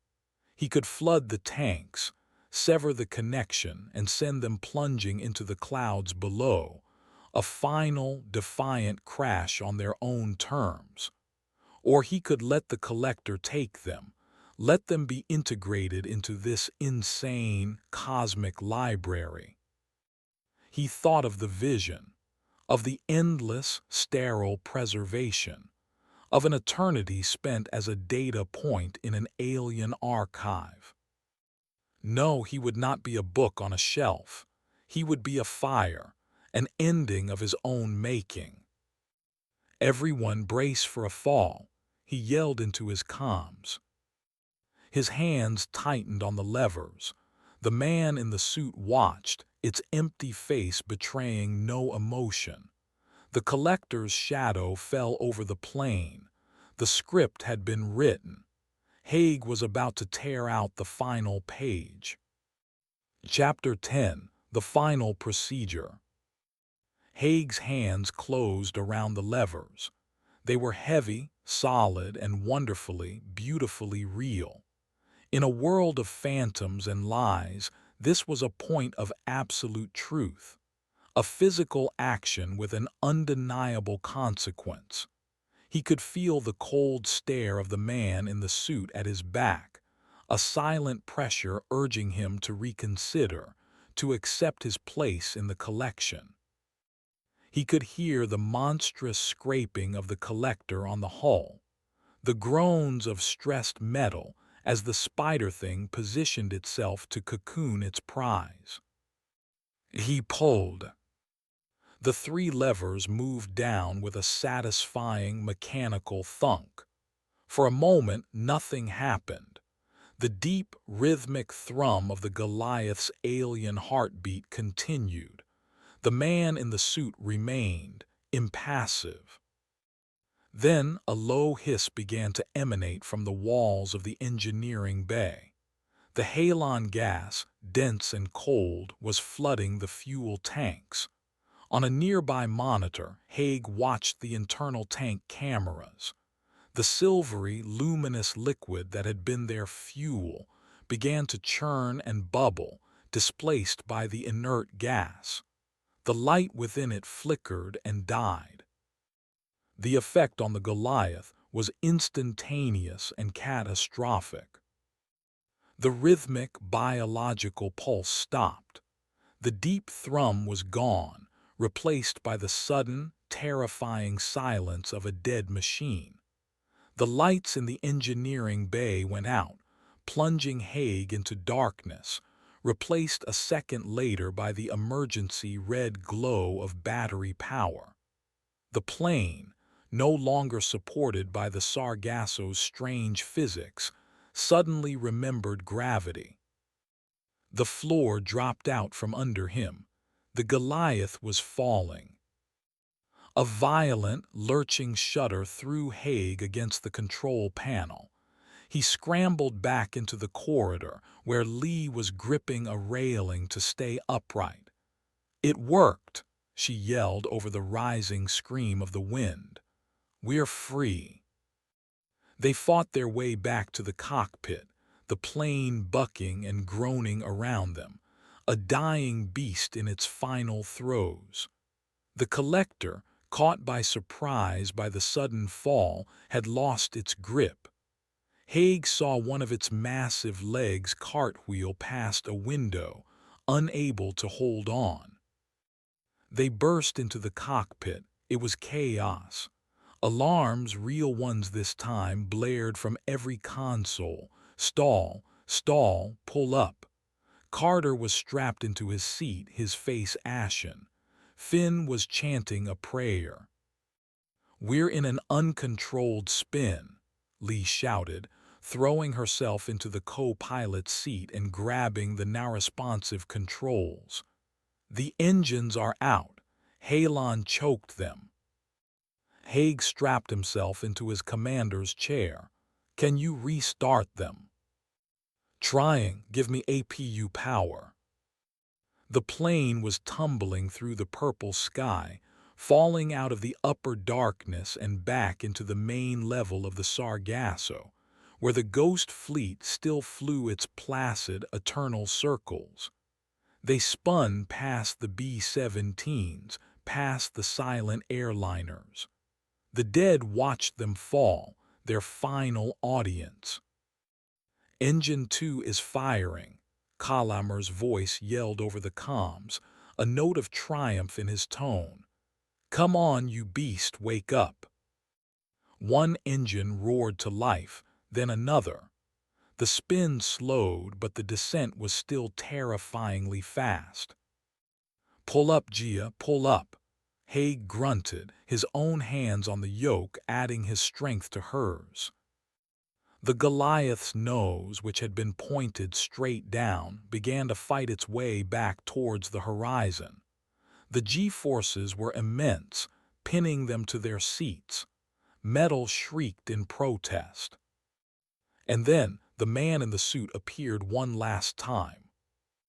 He stood in the center of the cockpit, not solid this time, but a flickering, translucent image like a bad hologram. He was being severed from his power source. He looked at Haig, and for the first time there was something in his eyes, not anger, not hatred. It was confusion, a simple, profound bewilderment, a program encountering an error it could not compute, an archivist watching a priceless manuscript willingly set itself on fire. This was not in the script. Their defiance was an anomaly, a piece of data it could not reconcile. Then he was gone. "The storm wall," Carter shouted, pointing ahead. "We're going to hit it." They had arrested their fall, but they were now hurtling forward with no control over their direction. Directly in their path was the churning, violent edge of the Sargasso, the barrier that had almost torn them apart before. "We're not going to make it," Lee said, her voice heavy with a terrible finality. "We don't have enough altitude to clear it, and we can't turn in time. We're going straight in." This was it. Haig looked at the wall of roiling chaos approaching. He had denied the collector its perfect specimen. He had ripped his page out of the library. But the price was a different kind of ending. A violent, fiery one here in the heart of the storm. It was an ending of their own choosing. A final, defiant procedure. He looked at Lee, who met his gaze with a grim, steady acceptance. He looked at his crew on the monitors, strapped in, waiting for the end. They had failed to escape, but they had not surrendered. "Brace for impact," Haig said, his voice calm. His hands were steady on the controls.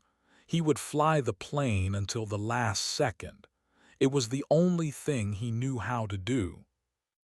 The nose of the KC-444 Goliath, trailing smoke from its battered engines, plunged into the churning, violent abyss of the storm wall. And then there was only light and noise. Chapter 11: The Breach. The impact was not a crash. It was an immersion. The moment the Goliath's nose touched the storm wall, the world ceased to be a place of air and became a thick, grinding medium of pure force. The shriek of tortured metal was the first thing Haig registered, a piercing, deafening scream which was not a sound but a physical violation. The entire 400-ton aircraft flexed and buckled, its frame groaning under a strain it was never designed to endure. Inside the cockpit, it was a maelstrom. Every unsecured object became a deadly projectile. Consoles sparked and died, screens shattering into spiderwebs of green and black. The emergency lights flickered and failed, plunging them into a strobing, disorienting chaos of red light and absolute darkness. "It's tearing us apart," Lee yelled, her voice a raw shout over the incredible din. She was a silhouette against the forward windows, which were no longer showing sky but a roiling, liquid-like torrent of purple and black energy. She fought the controls, but the yoke was a dead thing in her hands, useless against the power of the storm. A section of the ceiling panel ripped away, exposing a tangle of sparking wires. A fine, metallic dust filled the air, the pulverized remains of the Goliath's own skin. Haig felt a sharp pain in his side and looked down to see a piece of shrapnel had torn through his flight suit. The blood was a dark, shocking stain against the fabric. This was not like the first time they touched the wall. The first time they had been repelled, pushed back like a child's toy. This time they were being consumed. The Sargasso was actively trying to disintegrate them, to grind them down to their base components. "We're losing hull integrity in the aft cargo bay." Calamer's voice crackled over the comms, distorted by static. "Multiple breaches. I can't seal them all." The plane began to yaw violently, its tail being whipped back and forth by the currents of the storm. Haig saw the ghost fleet through the side window, not serene and placid anymore, but distorted and stretched, their forms twisted like reflections in a warped mirror. They were a part of this chaotic energy. Then came the psychic assault. It was not the cacophony of voices from before. This was a single, focused blast of pure pressure against their minds. It was the collector, its full, alien attention now turned on them.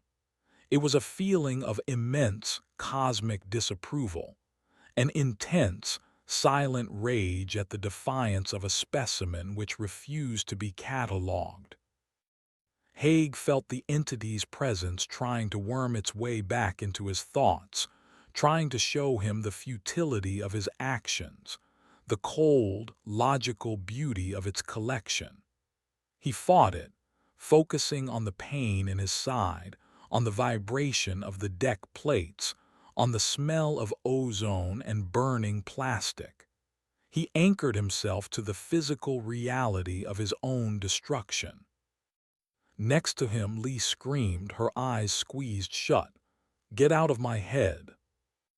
On the floor, Finn was convulsing, his body caught in the grip of a nightmare Haig could not imagine. Okoro's voice on the comms was a string of curses, a mantra of defiance against the invisible invader. Only Carter seemed to find a grim sort of clarity in the chaos. "It's a dimensional membrane," he shouted, his voice barely audible. "We're not flying through weather. We're passing between two states of reality. The friction is what's tearing us apart."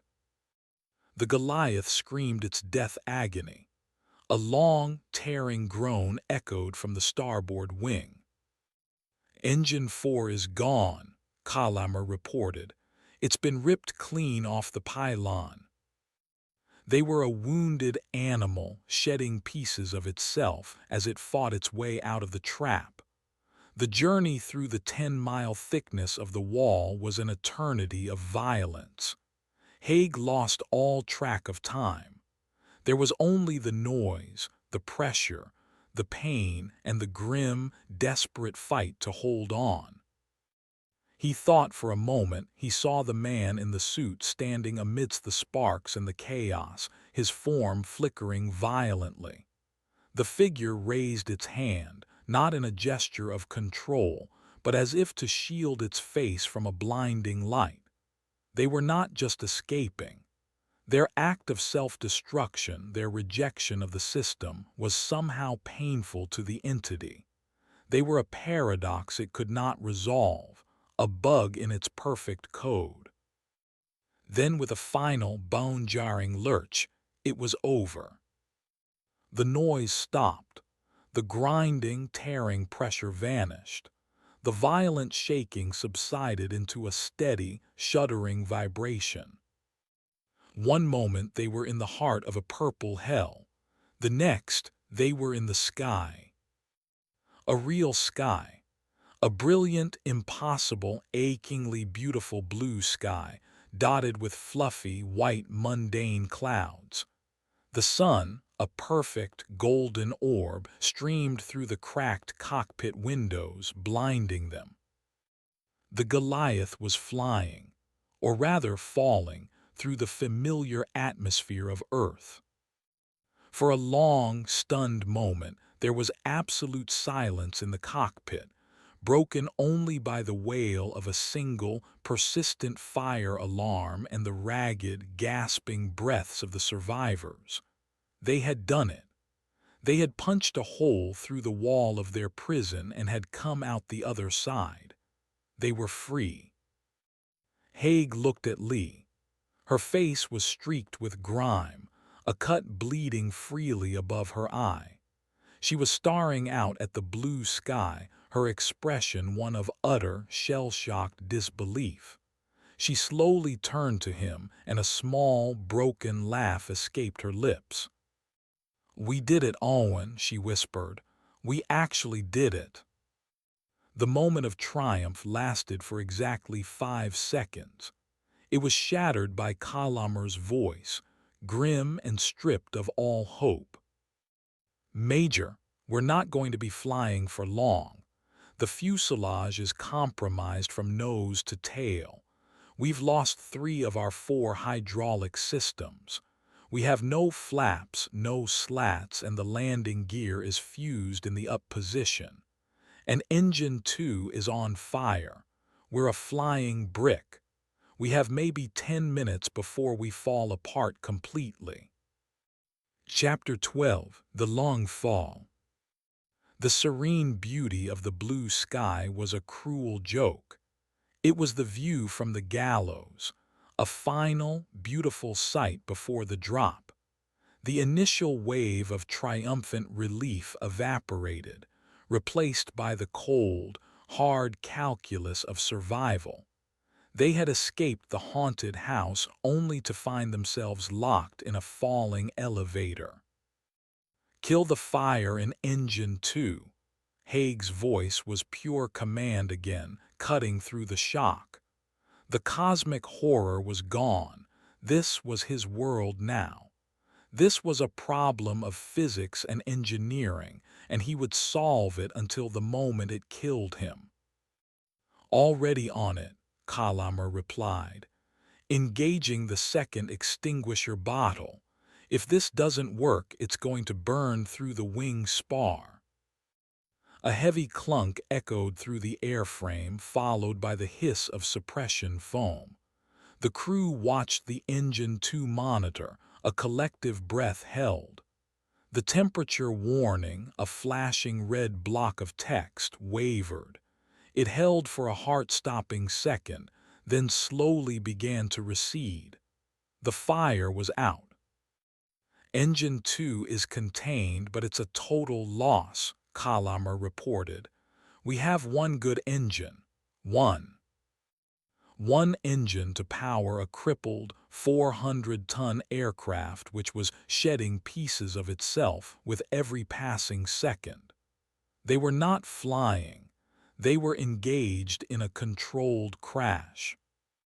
"Status, Gia?" Haig asked, his eyes scanning the horizon. "Water. Nothing but an endless, empty expanse of the Pacific Ocean." Lee's hands moved over the controls, her expression a mask of intense concentration. She was no longer fighting a phantom current. She was fighting gravity itself, and it was a battle she was losing. "Our rate of descent is 5,000 feet per minute. I can slow it, but I can't stop it. The airframe is too damaged, too much drag. Every control surface is sluggish. It's like trying to fly a bathtub. We have maybe 15 minutes of glide time if the plane holds together that long."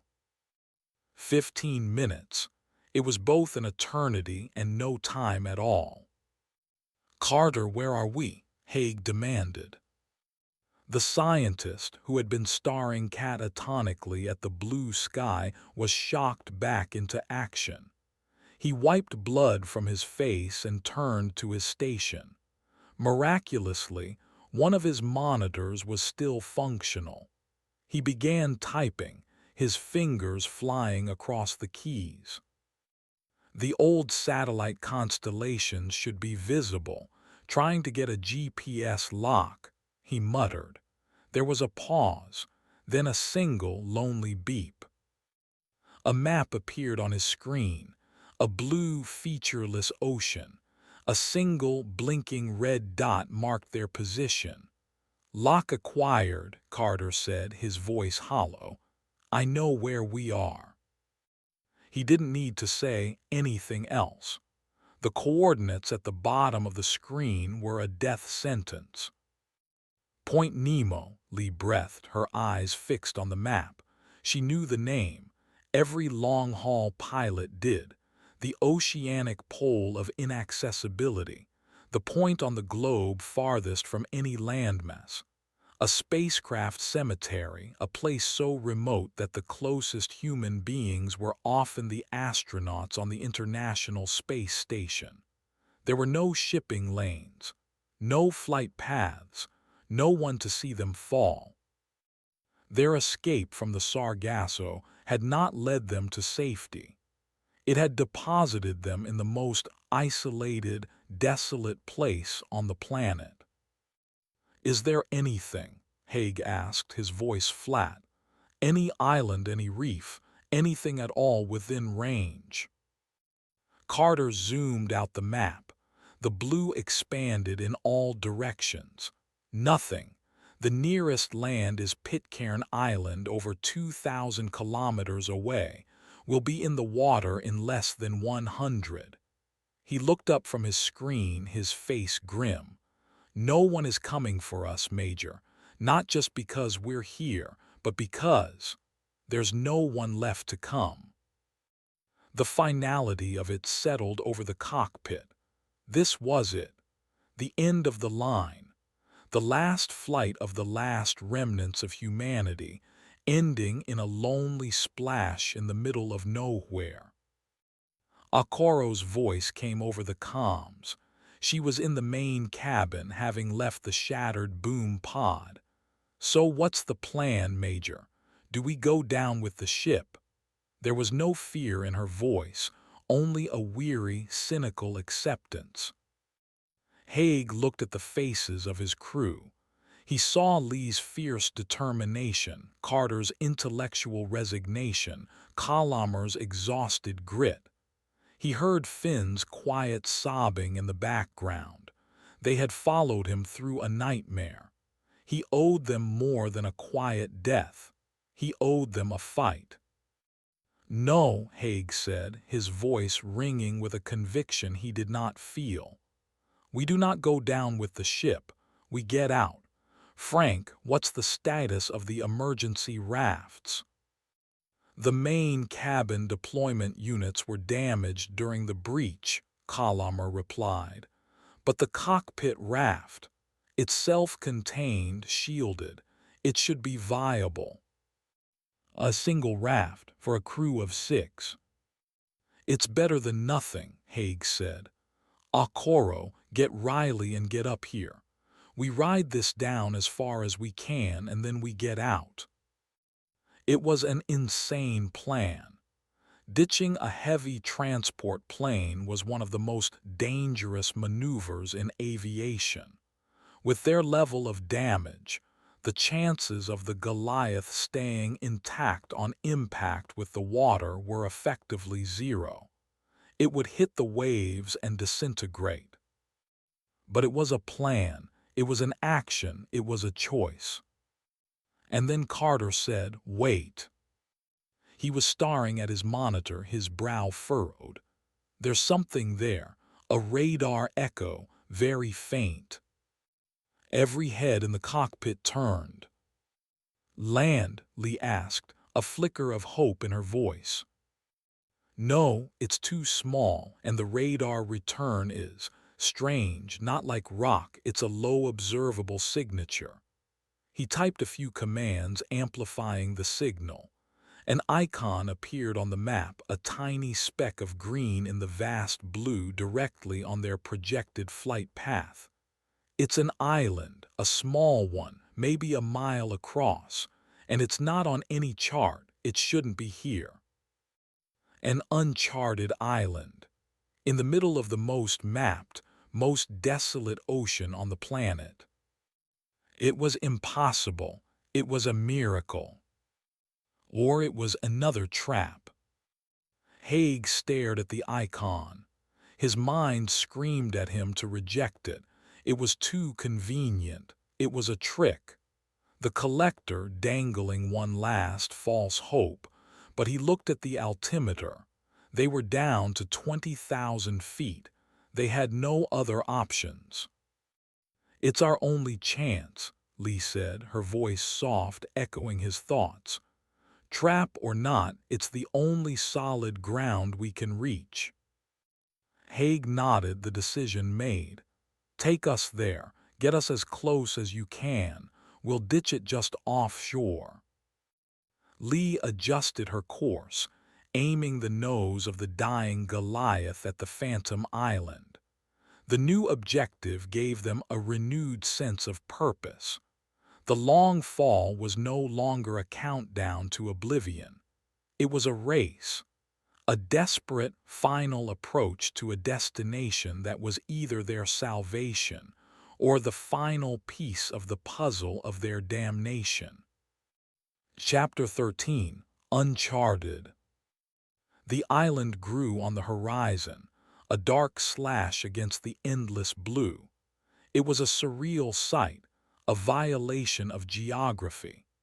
Every minute they stayed in the air felt like a gift, a miracle coaxed from the dying machine by Colomer's frantic patching and Lee's gentle, precise piloting. She was not flying the Goliath anymore. She was negotiating with it, pleading with it to hold together for just a few more miles. 10,000 feet, Lee announced, her voice calm and steady, a pilot's voice. "I can see it clearly now. It's volcanic, black rock, steep cliffs." "Any signs of a beach? A shallow cove where we can put her down?" Haig asked. "Negative," Lee replied, her eyes scanning the approaching landmass. "It's all cliffs. The waves are crashing right against the rock, but there's a small bay on the leeward side. It might be calmer there. It's our best shot." The plane shuddered violently, a long, deep groan echoing from the wing root. "That was the main spar," Colomer yelled over the comms. "The starboard wing is failing. We're not going to make it to the island." "We have to," Haig said, his voice a low growl. "Gia, what do you need?" "Altitude," she said instantly. "I need to trade our remaining airspeed for one last bit of lift. It's going to be a rough handoff." "Do it." Lee pulled back on the yoke. The Goliath's nose rose, a final, desperate gasp for air. The shuddering in the wing intensified, the sound of tearing metal now a constant, terrifying chorus. The plane slowed, hanging in the air for a precarious moment, but it gained them another 1,000 feet of precious altitude. It was just enough. They cleared the outer cliffs of the island, the black rock flashing by beneath them. The small bay opened up, a patch of marginally calmer, deep blue water. "This is it," Lee shouted. "Frank, blow the cockpit escape hatches now." Two explosive bolts fired, and the roof panels above Haig and Lee's heads blew off with a deafening bang, torn away by the wind. The roar of the air filled the cockpit, a physical assault of noise and pressure. They were committed. There was no turning back. "Akoro, get the raft. Deploy it as soon as we hit the water," Haig yelled into the chaos. He could see the surface of the water rushing up to meet them. It was a beautiful, terrifying sight. "Everyone brace for impact," Haig roared, his hands gripping his armrests, his body tensed for the violent, final stop. The Goliath hit the water. The impact was apocalyptic. It was not a slide or a skip. It was a collision with a concrete wall. The nose of the aircraft disintegrated, and a solid wall of ocean water exploded into the cockpit, slamming into Haig and Lee with the force of a battering ram. The world became a churning, violent chaos of water, metal, and darkness.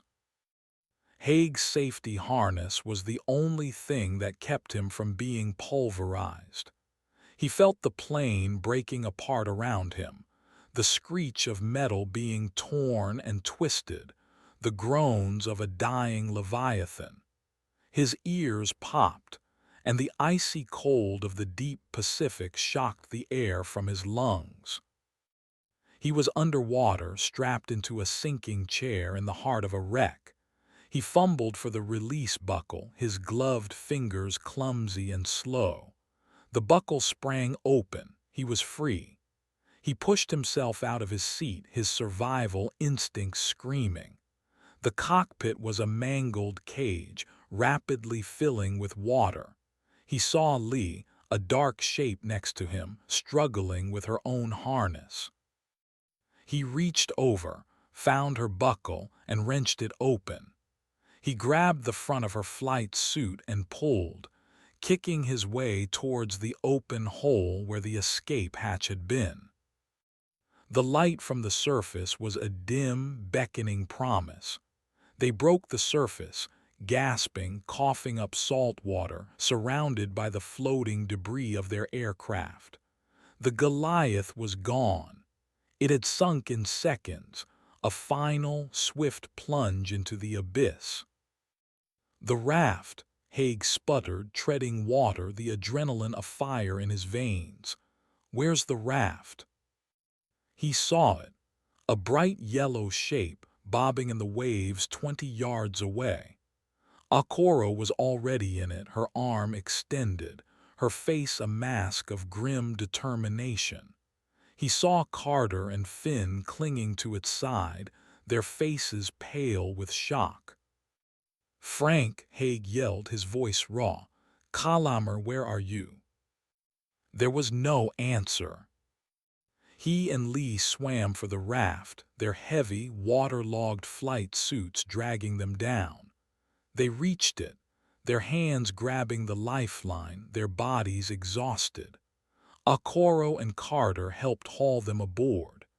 They collapsed onto the inflatable floor, a heap of shivering, battered survivors. 5 of them. Kalamer was gone, lost in the wreck, the price of their survival.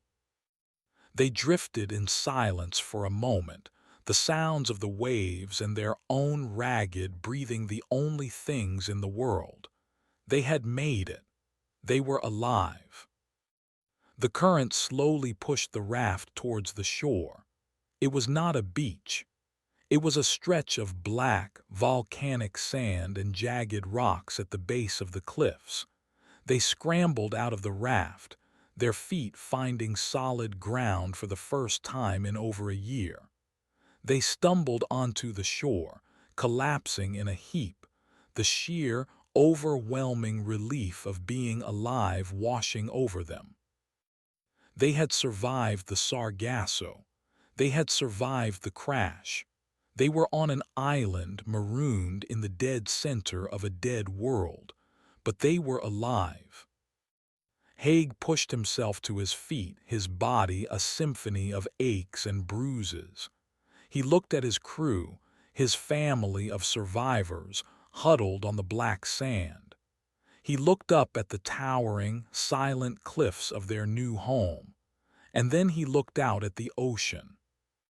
A piece of wreckage was floating towards the shore. It was a large section of the Goliath's wing, its metal skin gleaming in the sun. But there was something on it, a dark shape. "Is that Frank?" Lee asked, her voice filled with a sudden, impossible hope. As the wreckage drifted closer, they saw it was not Kalamer. It was a body, but it was not human. It was the mangled, shattered remains of the remorplane they had fought in the Sargasso, the one they had sent tumbling into the clouds.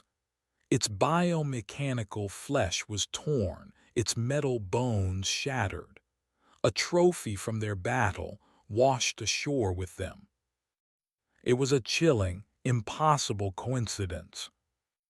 Carter, ever the scientist, limped towards the water's edge, his curiosity overriding his exhaustion.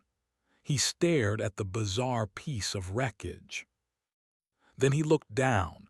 He knelt, his hand hovering over the black sand. "Major," he said, his voice quiet, trembling with a new, dawning horror. "This isn't sand." He scooped up a handful. It did not run through his fingers like sand. It was too fine, too uniform. It clung together. As they watched, Carter rolled it into a small, perfect sphere in his palm. It was like wet, metallic dust. Akoro, who had been scanning the cliffs, let out a sharp, indrawn breath. "Look," she whispered, pointing. High up on the cliff face, nestled in a crevice, was a plant. It was a gnarled, twisted thing like a bonsai tree, but its leaves were not green.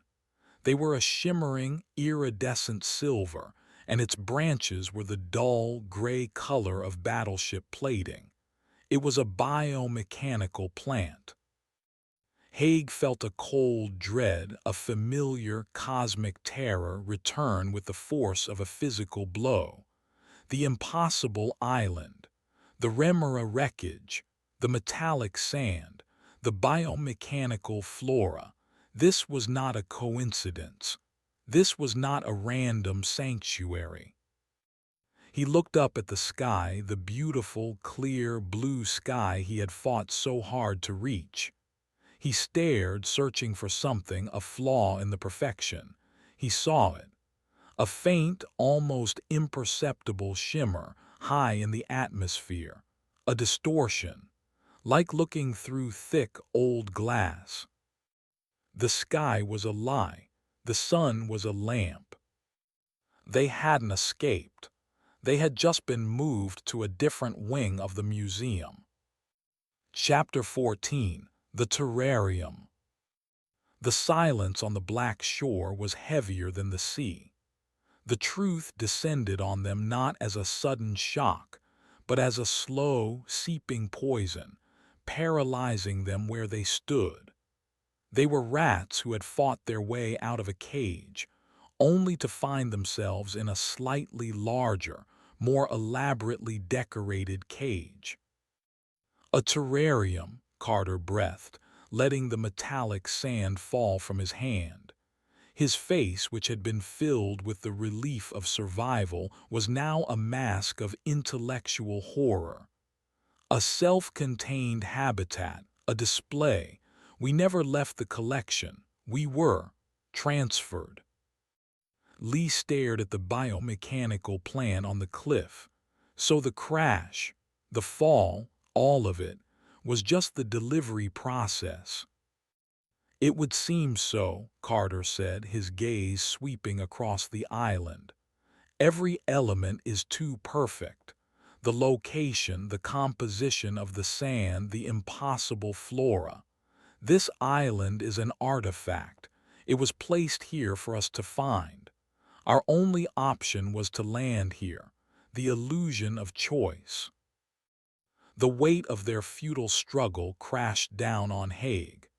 Every decision, every act of defiance, from flooding the tanks to fighting for control of the falling plane, had been nothing more than the panicked scurrying of a captured animal being moved from a transport box into its new enclosure.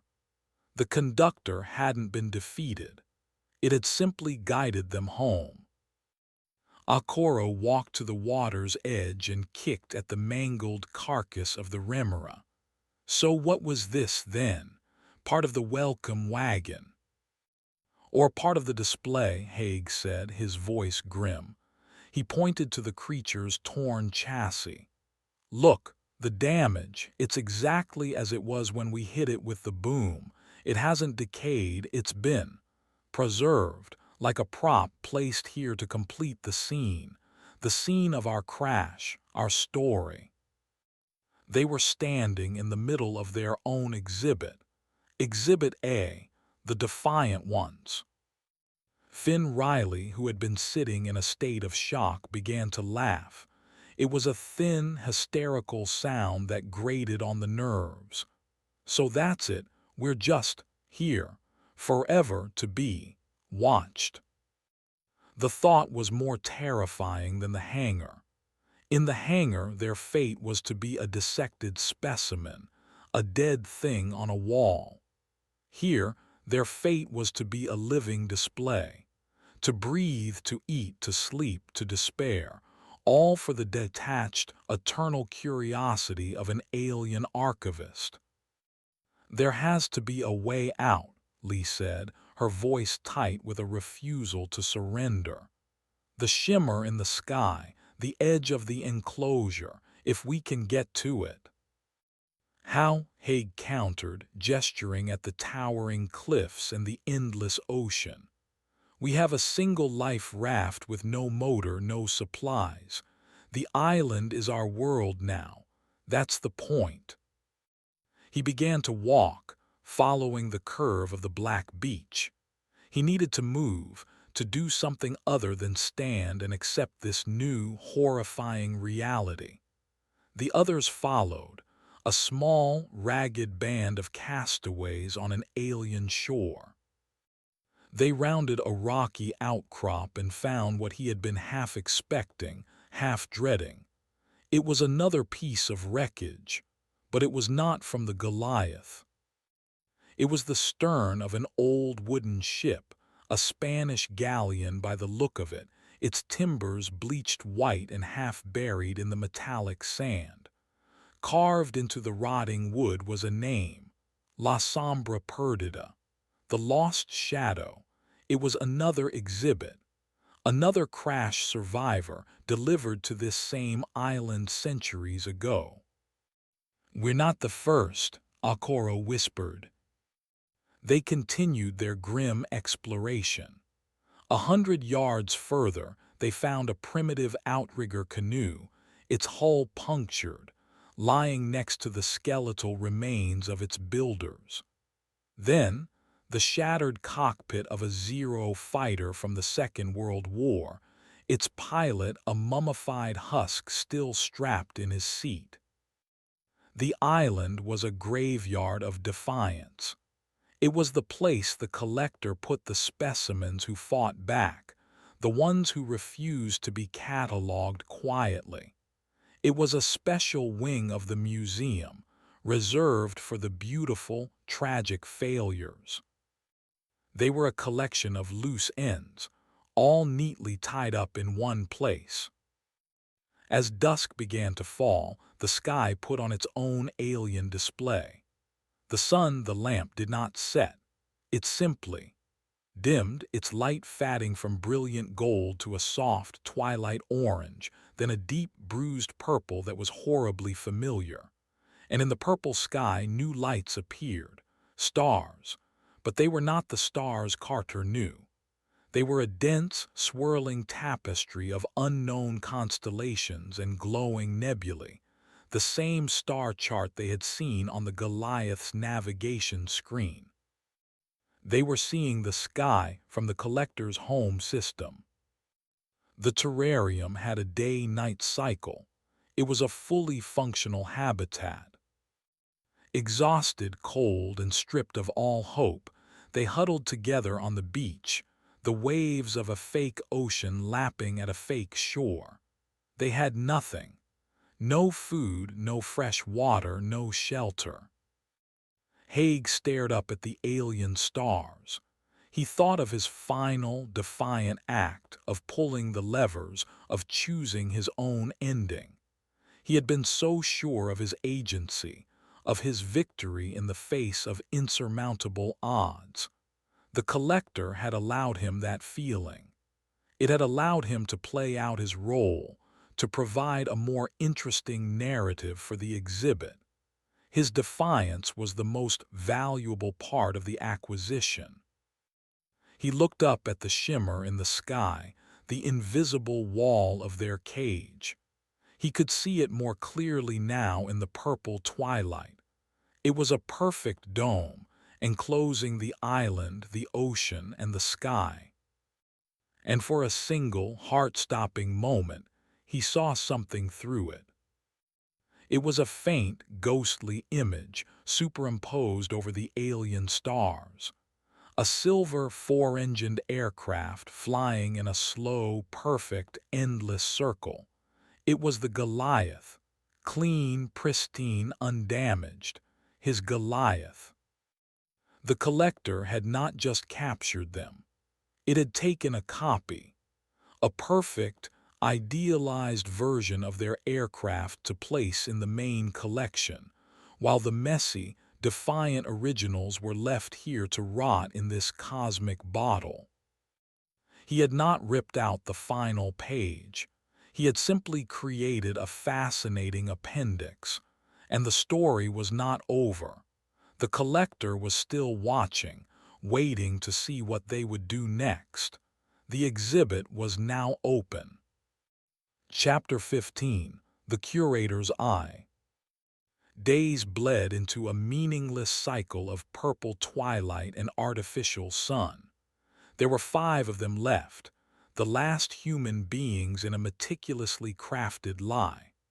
Hope, they discovered, was a stubborn organ. It continued to beat long after the mind had accepted defeat. They fell into a grim routine of survival, a pantomime of life which felt more and more like a performance for their unseen audience. Lee, the pragmatist, became their provider. She discovered that the biomechanical plants, when snapped at the stem, weeped a viscous, silvery fluid which, after Carter's cautious analysis, proved to be a complex but non-toxic chain of proteins. It was tasteless, unsettlingly metallic, but it was sustenance. She found rock pools at the base of the cliffs where rainwater, or whatever passed for it here, collected. It was pure, distilled, and free of salt. The terrarium provided for its inhabitants. Akoro, the soldier, became their security. She obsessively patrolled the perimeter of their small beach, her eyes constantly scanning the cliffs, the water, the shimmering dome above. She was looking for a threat, a flaw, a weakness. She found nothing but the crushing, perfect design of their prison. Her vigilance was a ritual against despair, a way to keep the warrior inside her from dying. Carter became the island's chronicler. He salvaged a waterproof data slate from a pocket in his flight suit. Its battery was finite, a ticking clock on their history, but he used it to document everything. He analyzed the sand, the plants, the atmospheric composition.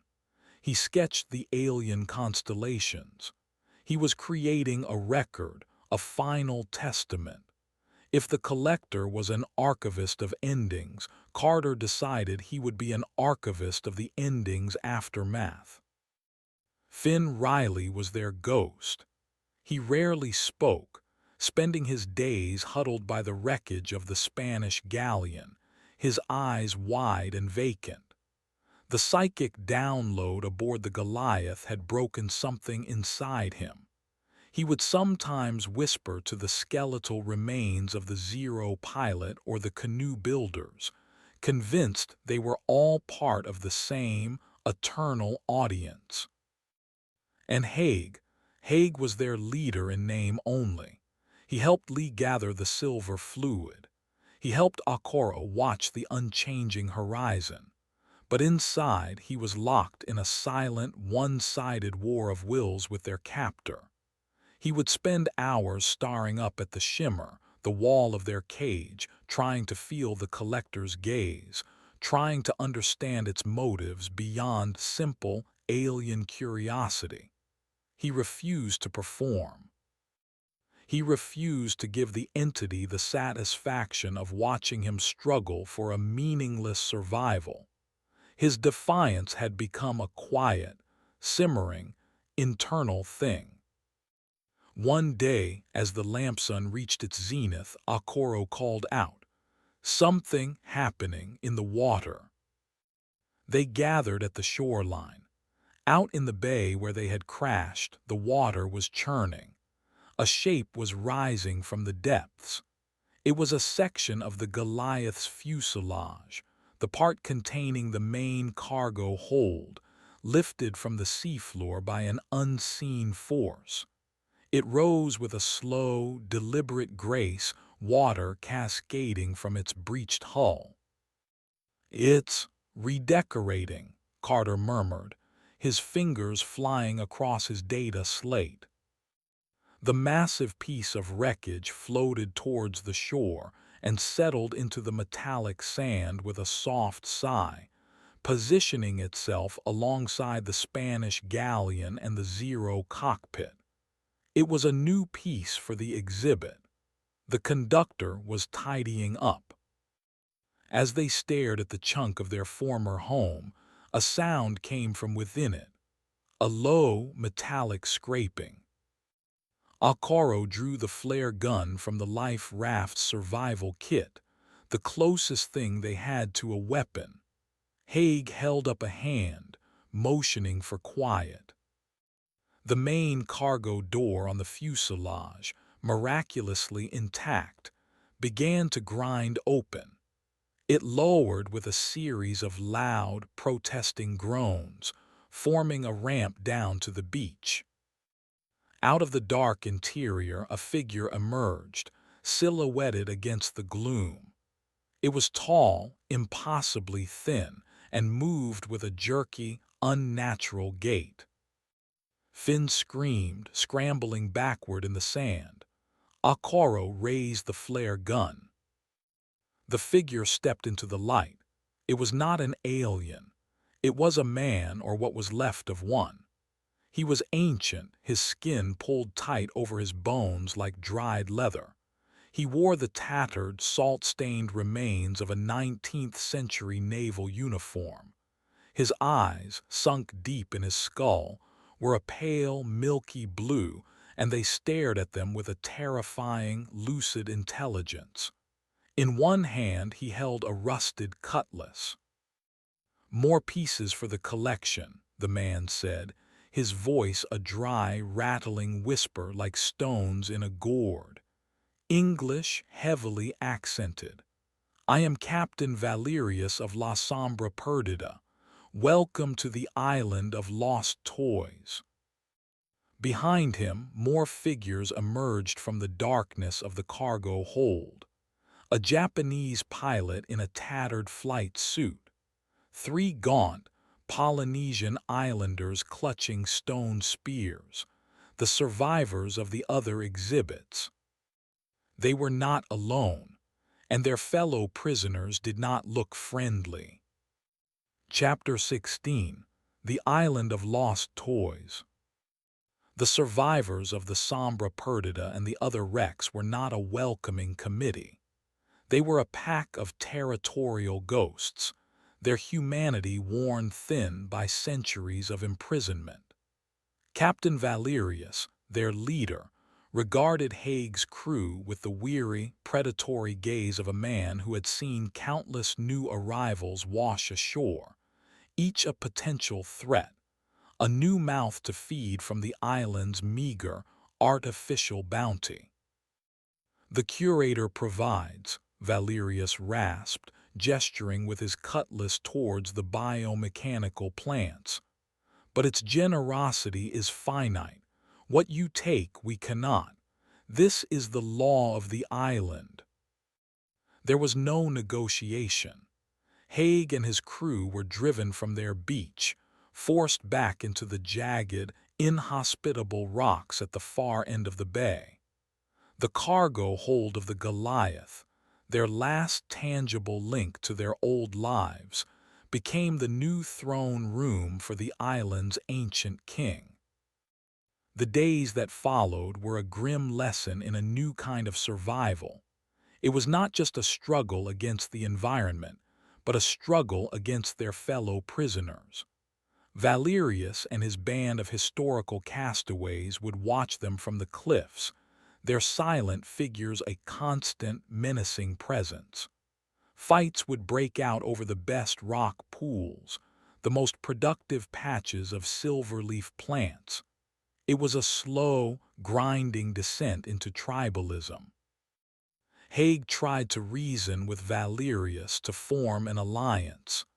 "We are all prisoners here," he argued one evening, meeting the old captain on the neutral ground between their territories. "We should be working together, not fighting each other." Valerius laughed, a dry, rattling sound. "Working towards what, Major? Escape?" He tapped a skeletal finger against his own temple. "The cage is not the island. The cage is here. The curator knows this. It watches us.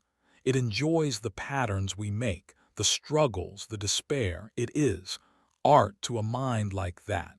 You are the new color in its painting, a very bright, very defiant color. It is most pleased with you." The old captain's words chilled Haig to the bone. Valerius was not just a prisoner. He was a connoisseur of his own prison. He had been here so long he had begun to understand, even appreciate, the aesthetic of their damnation. The collector's presence became more palpable. It began to interact with them in its own detached, curatorial way. One morning, a new object appeared on the beach, the perfectly preserved flight recorder from the Goliath, the black box. It sat on the sand, an offering. Carter, his curiosity overpowering his fear, managed to pry it open. He hooked it up to his data slate and it began to play. They listened, huddled together to the last 30 minutes of their own flight. The chaos of the Remora attack, Haig's defiant order to flood the tanks, their screams as they hit the storm wall. The collector was forcing them to relive their own story, to admire the narrative it had captured. But the most horrifying interaction was with Finn. The young specialist had taken to spending his days staring into the deep, calm waters of the bay. One day, he began to speak to it. "I see him," Finn whispered when Akoro tried to pull him away. "Down there in the wreck, he's waving at me." He was talking about Kylamer. The collector, it seemed, did not discard anything. It had retrieved the flight engineer's body and placed it back inside the sunken cockpit of the Goliath, another perfect detail in its underwater diorama. And now, it was projecting an image of him, a lure for the most broken member of the crew. The breaking point came a week later. The lampsun failed to rise. The island was plunged into a deep, perpetual purple twilight. The silvery fluid from the plants ceased to flow. The rock pools began to dry up. The curator had changed the parameters of the experiment. It was introducing scarcity, pressure. It wanted to see what the new variables would produce. Chaos erupted. Valerius's crew, driven by a primal fear of starvation, launched a full-scale raid on their territory. The fight was brutal, a desperate, clumsy affair fought with rocks and salvaged scrap metal on the Black Shore. In the midst of the skirmish, Haig saw the Japanese pilot, a man lost to time for nearly a century, fall to one of the Polynesian islanders' spears. Another data point for the collector, another death for its archives. Haig's crew fought back, but they were outnumbered, weaker. They were being beaten down, pushed towards the cliffs. As Valerius himself cornered Haig, his rusty cutlass raised, Haig looked past him and saw Finn. The young specialist was walking calmly into the water, his eyes fixed on the sunken wreck. The phantom of Frank Colomer was beckoning him home. "Finn, no!" Haig screamed. But it was too late. Finn walked until the water was over his head, his arms outstretched towards his lost crewmate. He did not struggle. He simply sank beneath the waves, a willing addition to the exhibit. The curator had claimed another piece, and as Haig watched Finn disappear, a cold, hard clarity washed over him. Valerius was right. The cage was in the mind. The struggle for survival, the fighting, the despair, it was all part of the intended art. To fight was to perform. To survive was to dance for their jailer. There was only one act of defiance left. One final procedure the collector would not understand. You cannot curate a specimen that refuses to exist. Chapter 17. The Glitch. The loss of Finn, a quiet, willing surrender to the curator's machinations, was the final catalyst. It wasn't a death in battle. It was an erosion, a testament to the soul-crushing power of their prison. That night, huddled in a small cave as Valerius's victorious crew celebrated around a meager fire on the main beach, Haig gathered his remaining 3 officers. There were no illusions left. There was only the cold, hard truth of their situation. "It wants a story," Haig said, his voice a low, raw whisper in the darkness. "It collects endings. Valerius, Finn, the Zero pilot. They've all given it what it wants. They are playing their parts in its grotesque theater. Survival is the plot. Despair is the theme. We've been performing for it since the moment we entered the Sargasso."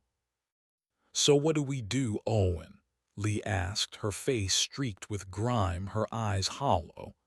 "Lie down and die. That's an ending too. It would probably find that very poetic." "No," Haig said, a new, dangerous light in his eyes. "An ending implies a narrative, a beginning, a middle, and an end. It archives stories. But what if we give it something else? Not a story, but a paradox, a glitch. Something so illogical, so contrary to the fundamental drive of all living things that its system cannot process it." Carter, who had been silently tracing equations on the cave wall with a piece of charcoal, looked up. "The instinct for self-preservation," he breathed. "It's a universal constant, from the simplest microbe to whatever the curator is. It's the baseline assumption in any observation of a biological specimen." "Exactly," Haig confirmed. "It expects us to fight, to survive, to despair, to kill each other for the last drop of silver fluid. That is the data it is collecting. We are going to corrupt that data. We are going to perform one final, synchronized act that makes no sense." Akoro stared at him, her hard features unreadable in the dim light. "What are you talking about, Major?" "I'm talking about refusing the premise," Haig said. "We are not going to fight. We are not going to starve. We are not going to kill or be killed. We are going to walk out of this cave together and march into the ocean. Not like Finn, lured by a ghost, but as a conscious, unified act of self-deletion. No struggle, no fear, no final words for the archive. Just a quiet, procedural exit. We will deny it its climax. We will deny it its data." The silence in the cave was profound. It was a suicide pact, but it felt like something more. It felt like a strategic maneuver, the only one they had left. "A weaponized null value," Carter whispered, a look of grim admiration on his face. "We erase ourselves from the equation. It can't collect what isn't there." Lee looked at Haig, her eyes searching his. She saw no madness there, only a cold, hard, tactical certainty. She thought of the long, meaningless days ahead, of the inevitable descent into animal brutality, of becoming another ghost like Valerius. She nodded slowly. "I'm with you." Okoro looked from Lee to Carter, then back to Haig. "All my life I was trained to fight, to survive. This goes against everything I am." "That's why it will work," Haig replied. "It's the one thing the curator will not expect. It is the ultimate act of insubordination." Okoro was silent for a long moment, then she gave a short, sharp nod. "Okay, Major, one last mission." The four of them stood. There were no tears, no grand speeches. It was a decision made with the same grim professionalism with which they had once run pre-flight checklists. They walked out of the cave and onto the black shore. Across the beach, Valerius and his crew watched them emerge, their expressions wary, expecting another fight. They watched in confusion as Haig, Lee, Okoro, and Carter formed a perfect line, shoulder to shoulder. "For the record," Carter said, tapping the final entry into his data slate before dropping it onto the metallic sand. "Final log. The specimens reject the premise of the experiment. We offer not a conclusion but a redaction." With Haig at the center, they began to walk. They marched in a slow, steady, synchronized pace directly towards the deep water of the bay. They did not look at Valerius. They did not look at the alien sky. They looked straight ahead, their faces calm, their purpose absolute. Valerius shouted something, a confused, angry challenge, but they ignored him. They reached the water's edge. The cold of the false ocean lapped at their boots. They did not stop. They walked into the waves, the water rising to their knees, then their waists. Haig felt a presence in his mind. It was the curator, a focused, intense burst of its attention. It was the mental equivalent of a scientist leaning closer to the microscope, perplexed by the strange behavior of its subjects. There was no anger, no malice, just a profound, piercing confusion. "Query," the thought echoed in his skull, not as a word but as a pure concept. "This action is illogical. Data is inconsistent with survival imperative." Haig didn't answer, he just kept walking. The water was at their chests now. The shore and Valerius's stunned crew were behind them. The four of them shared a final look. It was a look of grim solidarity, of shared sacrifice. They were no longer specimens. They were a team. As the water reached their necks, the world began to flicker. The purple sky blinked for a fraction of a second, revealing the churning, chaotic wall of the Sargasso storm beyond. The island shuddered, the sound of grinding rock echoing from the cliffs. The shimmer of the dome above them wavered violently, like a failing projection. Their illogical act, their unified self-deletion, was a paradox the system could not handle. It was like dividing by zero. The curator's perfect, ordered simulation was crashing. System error, the thought screamed in Haig's mind, and this time it was laced with something new. A feeling. The cold, alien equivalent of panic. Data corruption imminent. Rebooting. The world dissolved into a blinding, silent white light. Chapter 18. The Blue Door. The white light was not an end. It was a transition. There was no sensation, no time, no thought. Haig existed as a point of disembodied consciousness in a sea of absolute neutrality. He was not falling, not rising.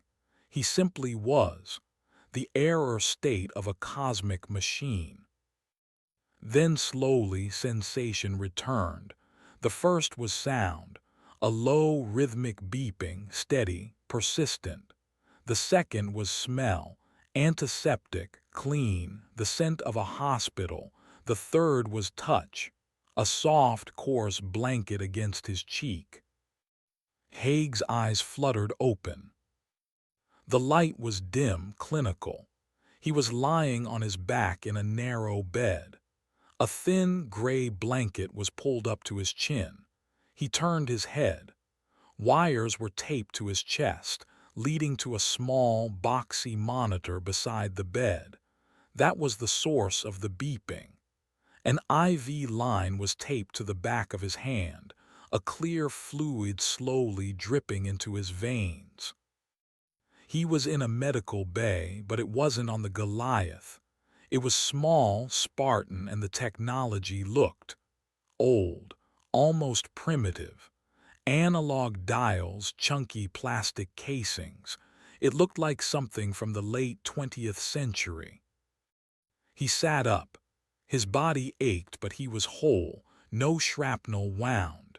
He was wearing a simple gray cotton jumpsuit. He looked around.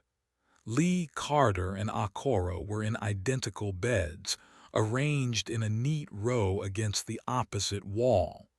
They were all hooked up to the same ancient-looking monitors, all beginning to stir. What is this?"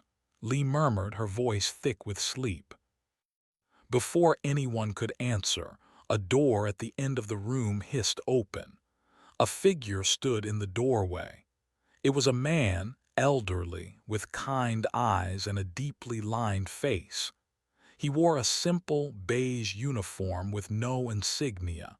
He held a steaming mug in his hands. "Ah," the man said, his voice gentle. "You're awake. Good. I am Dr. Arin. Please don't be alarmed. You are safe." "Safe?" Okoro's voice was a low growl. She was already sitting up, her eyes narrowed, scanning for threats. "Where are we? Is this another trick, another exhibit?"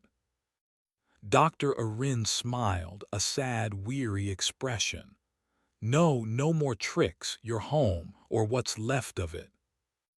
He stepped aside. Through the open doorway they could see a long, curved corridor, its walls made of bare, unpainted metal. And through a thick, reinforced porthole at the end of the hall, they saw it. The inky blackness of space, dotted with the sharp, merciless pinpricks of a billion distant stars. And hanging in that blackness, a scarred, beautiful blue and white marble. Earth. They were in orbit. "This is impossible," Carter breathed, stumbling out of his bed and moving towards the door, his face a mask of awe and disbelief. "We crashed. The world ended." "The world you knew did," Dr. Arin said, his gaze distant. "The collapse. It wasn't a plague or a war. It was an encroachment, a localized reality failure, a piece of somewhere else superimposed itself over our own. The Sargasso Sky, it was a bubble, an anomaly. For the last 50 years we've been trying to understand it, sending probes in. Most never came back." He took a sip from his mug. "A few did. They returned, changed. Their data logs filled with nonsense. Their crews driven mad by what they saw. We learned to leave it alone. We designated it a quarantine zone, a place where the rules of our universe no longer applied." Haig stood beside Carter, his mind struggling to assemble the pieces. You knew about it all this time." We knew of its existence, Arin corrected. We had no idea what was inside, not until you. You are the first to ever come out the other side. Our deep space monitoring station, the one you're on now, detected the energy signature of the reality breach. We saw your plane fall out of it. We thought you were just another piece of space debris until we detected life signs. A rescue shuttle had been dispatched. They had been pulled from the freezing Pacific, clinically dead, their bodies showing signs of extreme trauma that defied medical explanation. They had been in a comatose state for 3 weeks. So the end of the world. It was just regional, Lee asked, her voice filled with a desperate, fragile hope. Arin's sad smile returned. The Sargasso covers most of the Pacific basin, a third of the planet's surface effectively gone. The ecological and geopolitical fallout was catastrophic. The collapse, billions died, the old nations shattered, but humanity, we endured. We are a much smaller, much quieter species now. We live in pockets of isolated stability. We survived. The truth was almost as staggering as the lie had been. Their personal apocalypse had been real, but it had not been total. Humanity was still here, bruised and broken, but alive. The glitch, Carter whispered, his mind racing. Our synchronized act. It must have created a paradox so profound it forced a localized system failure. It didn't destroy the Sargasso, it just punched a hole in its wall, an exit, a blue door. You did something inside that place that no other specimen has ever done, Arin confirmed. You broke the simulation, and in doing so, you found your way back to base reality. Haig looked out the porthole at the distant Earth. He had been a commander in a dead world. Now he was a relic in a living one. He thought of the collector, of its vast, alien mind. Had their escape been a true victory? Or was a broken, escaped specimen simply a new, even more interesting piece of data to be filed away? He felt a profound, bone-deep weariness. The war was over. They had, against all odds, come home. But home was a stranger now. And he knew with a chilling certainty that you could leave the museum, but the memory of the curator's eye, of that cold, detached, observing gaze, would never truly leave you. They were free, but they would forever be the ones who had been collected. Chapter 19. The Echo. The weeks that followed were a disorienting blend of debriefing and decompression. Station Epsilon, their rescuer and new home, was a relic of a bygone era, a Cold War-era orbital platform repurposed into a long-range watchtower. Its small crew of 20 scientists and technicians treated Haig and his people with a mixture of awe, pity, and clinical curiosity. They were miracles, ghosts who had walked out of a forbidden zone, and every word they spoke was priceless, terrifying data. The debriefings were grueling. Carter thrived, spending days with the station's physicists, drawing diagrams of the Sargasso's impossible geometry and the collector's biomechanical creations. His data slate, salvaged from the island, became the most important artifact in modern science. For the others, it was harder. Lee recounted the flight with a pilot's precision, but her nights were filled with recurring nightmares of falling through an endless, purple sky. Okoro gave tactical assessments of the Remora and the island's tribal warfare, but she spent her off hours in the station's tiny gym, working her body to the point of collapse, as if trying to physically purge the memory of helplessness. Haig gave his commander's report detailing his decisions, his failures, his final, desperate gambit. But he felt a profound disconnect from his own story.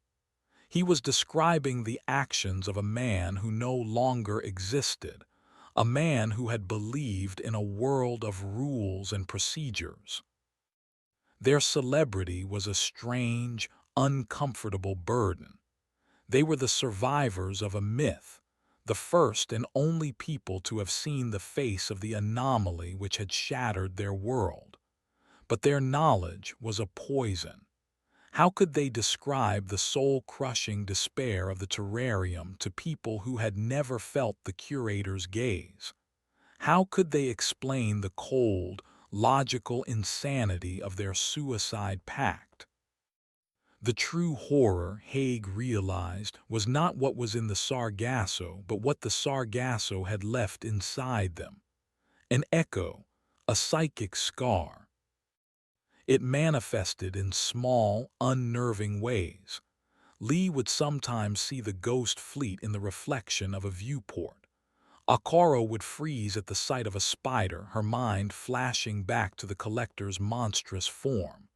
And Haig would see the man in the suit.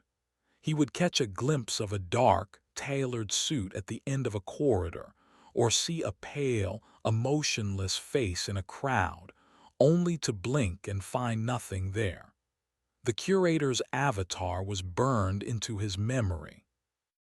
Their final debriefing was with the station commander, a woman named Eva Rostova.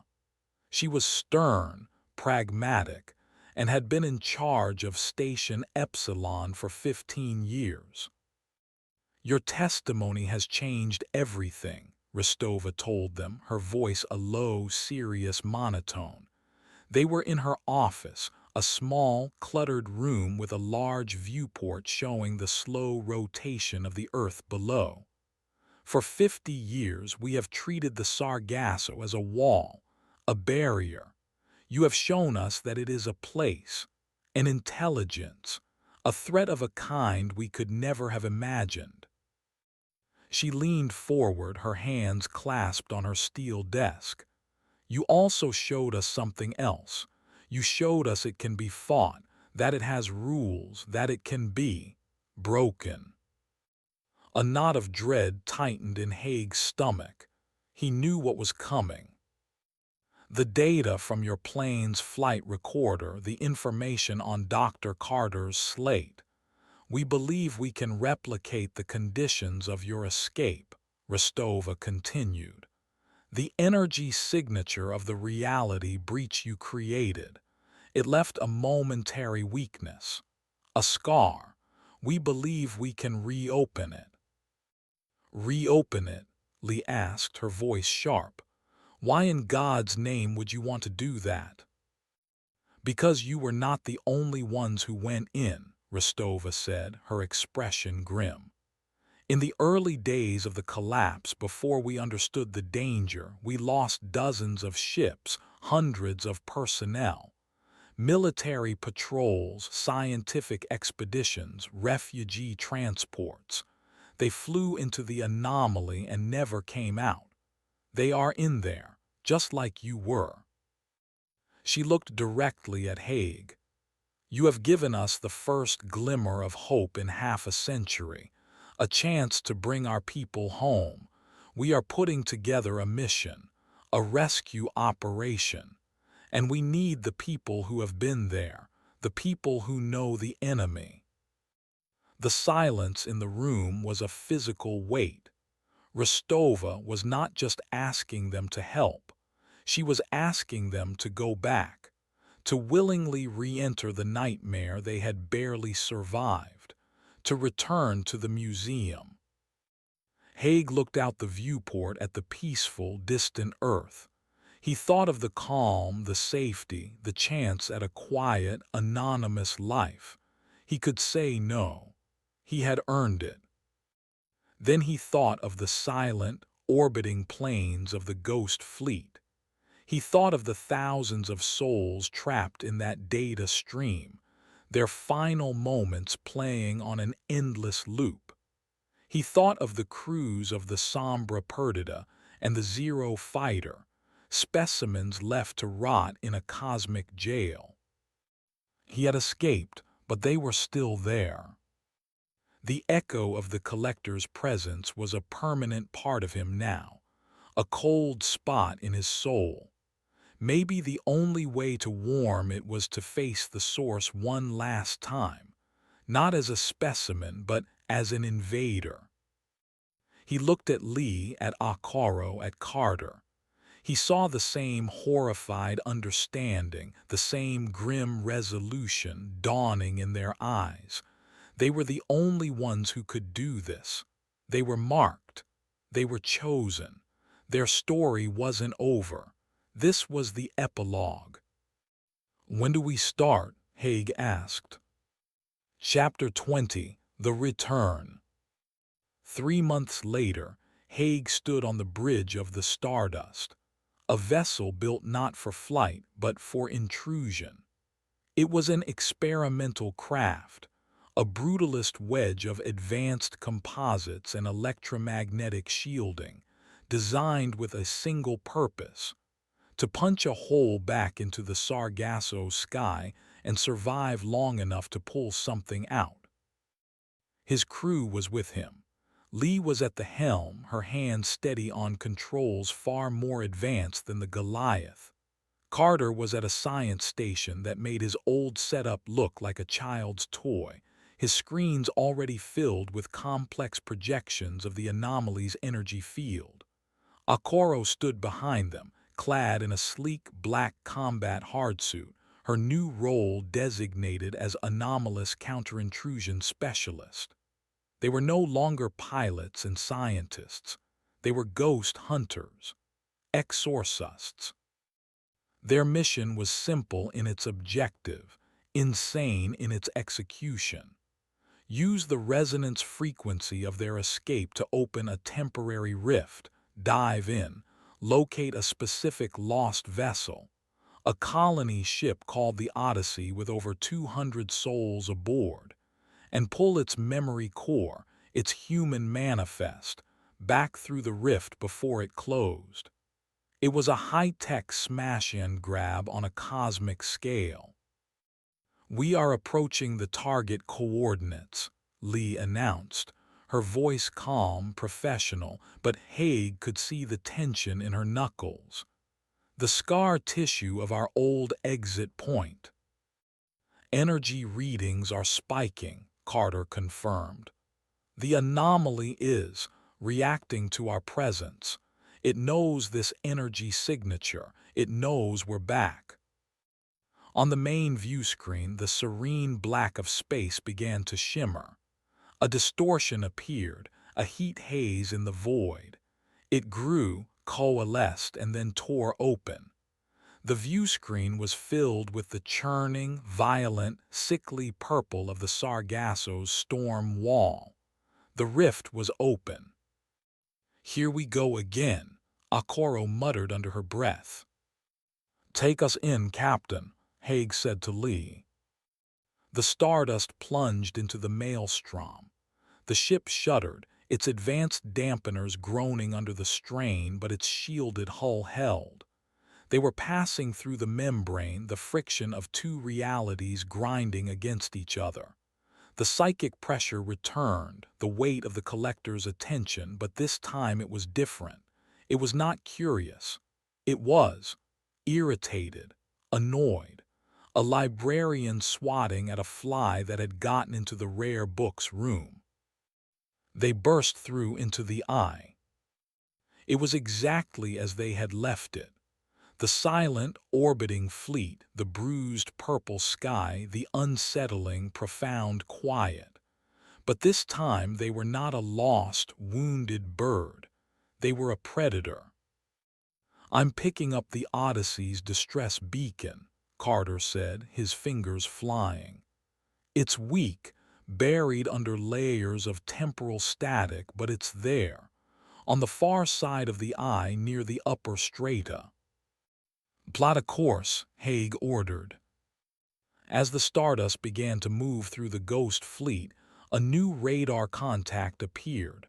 Fast, aggressive. "It's a remora," Lee said, her voice tight. "But it's different, larger, more armored." The Curator was adapting. It was deploying an upgraded antivirus. "Akoro," Haig said.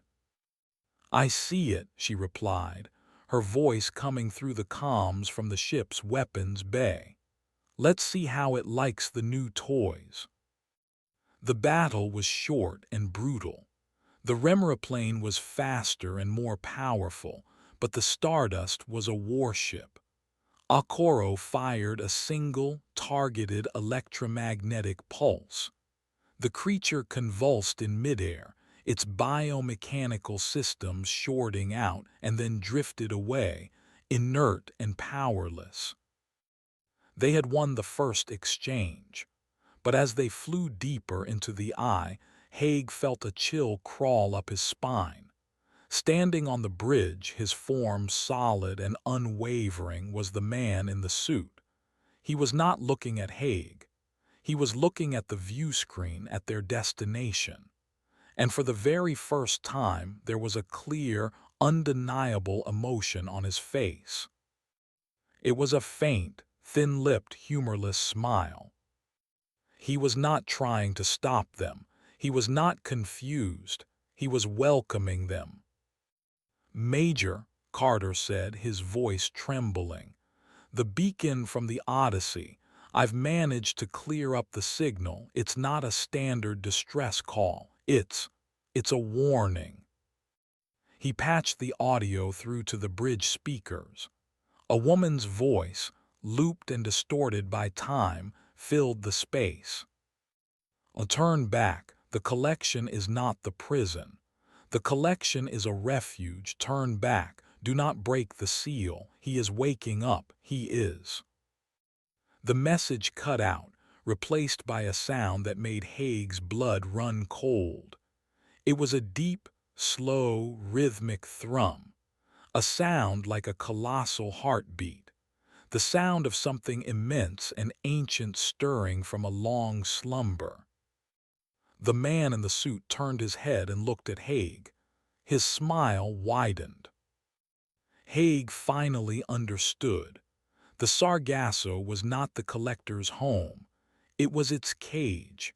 The ghost planes, the remoras, the hangar. They were not just a collection. They were the bars, the locks, the guardians of a prison designed to hold something far, far worse. Their escape had not just been a glitch. It had been a crack in the door of a sarcophagus. And now, by returning, they had just thrown the door wide open. They were not here for a rescue mission. They had been lured back to finish the job, to unleash the entity the Curator had spent eons keeping contained. Their defiance was not a flaw in the system. It was the final, key component.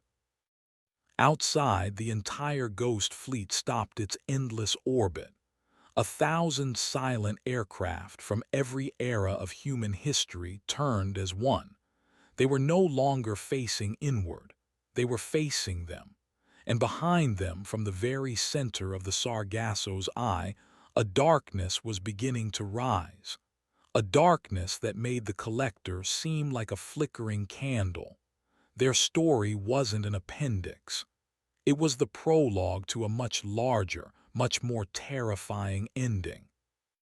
Chapter 21: The Warden's Confession. The Ghost Fleet attacked. It was not a battle of missiles and guns, but a collision of eras. A silver B-17, its 4 propeller engines silent, threw itself against the Stardust's forward shields, disintegrating into a shower of spectral static before reforming in the distance. A sleek, modern F-22 Ghost executed a perfect, impossible maneuver and slammed into their port side. The impact a dull, resonant thud that vibrated through the deck plates. They were being swarmed, a coordinated, sacrificial assault by 1,000 phantom aircraft. "They're not trying to destroy us," Akoro reported from the weapons bay, her voice a low, tense growl. "They're trying to hold us, to pin us in place."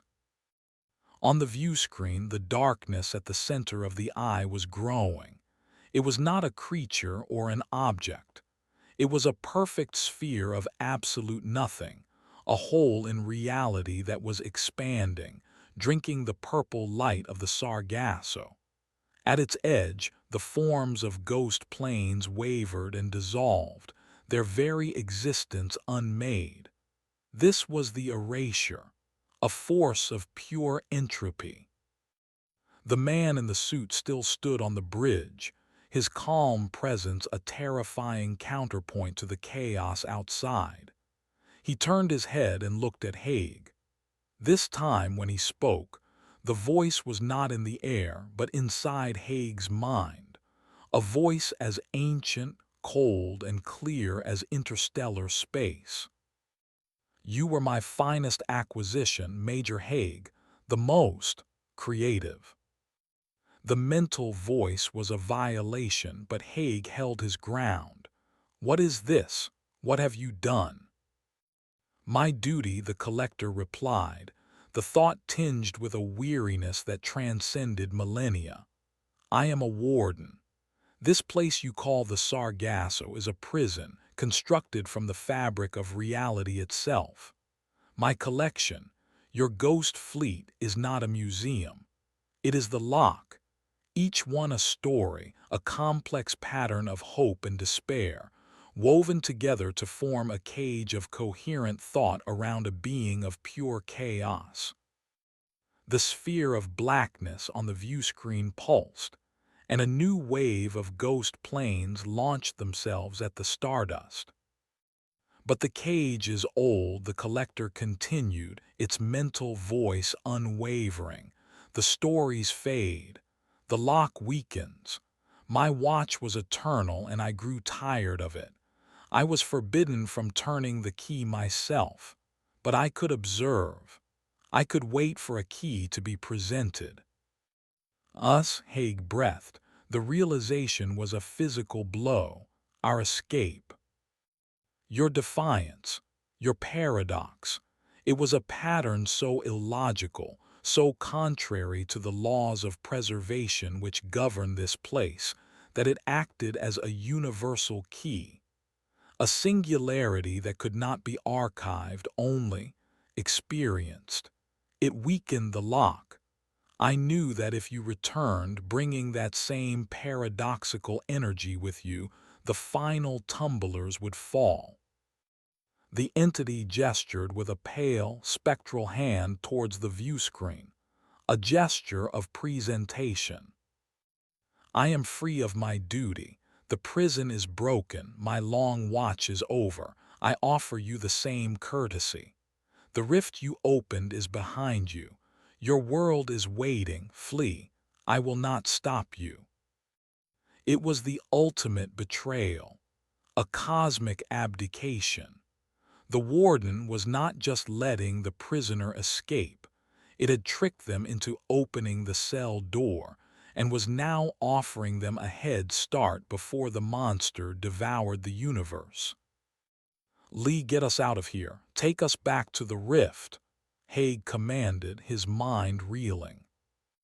"I'm trying, Major," Lee grunted, wrestling with the controls as another ghost plane slammed into their shields. "But they're everywhere. They're boxing us in." They were trapped between the warden's ghosts and the prisoner's abyss. The man in the suit watched, his smile a thin, cruel line. His work was done.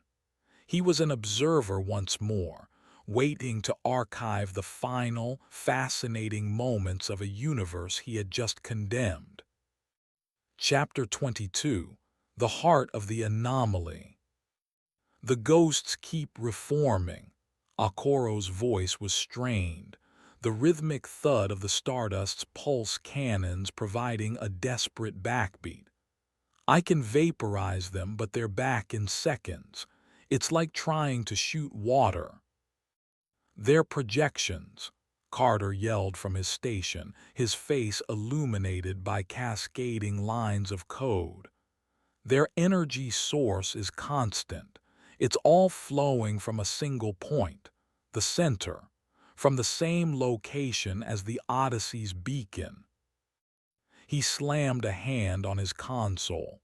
Don't you see? The Odyssey isn't just another prisoner. It's at the heart of the prison itself. Its crew, their consciousnesses.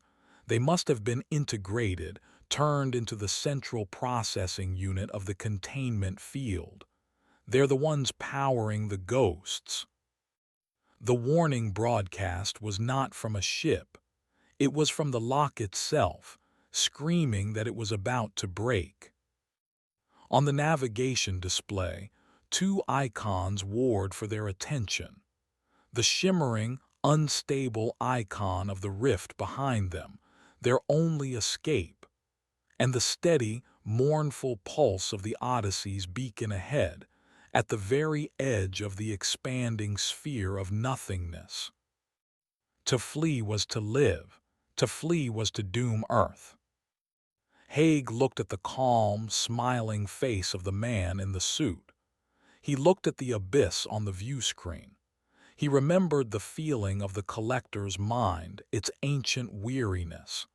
It hadn't just been tired. It had been afraid. It had been containing this thing for eons, and it had finally given up, passing the burden to a species it considered nothing more than interesting insects. His defiance had been used as a weapon, a tool to unleash a cosmic horror.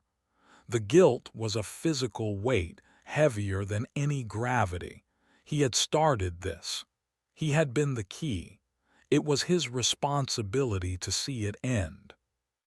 "No," he said, his voice quiet but absolute. Lee looked over at him, her eyes wide. "Major." "We're not running," Haig said, his voice gaining strength. He turned to face the man in the suit, a commander once more, his purpose clear and terrible. "We brought this fire, we will put it out." He pointed towards the darkness on the view screen, towards the lonely beacon at its heart. "Gia, take us to the Odyssey. We're going in." The man in the suit's smile faltered for the first time. The specimen was deviating from the expected pattern again. This was new data. Lee stared at Haig for a long second, then a slow, grim smile touched her own lips. She had followed him through hell. She would follow him to its heart. She slammed the throttle forward, turning the Stardust's nose away from the escape route and directly towards the abyss. The ship surged forward, a silver dart aimed at the heart of the anomaly. Chapter 23. The Last Broadcast. Fighting their way to the center of the Sargasso was like flying through a hurricane of history. The Ghost Fleet, now a frenzied, chaotic swarm, threw itself at them with suicidal abandon. The Stardust became a battering ram, its shields flickering, its hull groaning as it plowed through the spectral onslaught. The sphere of erasure grew before them, a perfect, silent void that promised an end to all things. And at its edge, hanging in the encroaching darkness, was the Odyssey. The colony ship was a ghost of a different kind.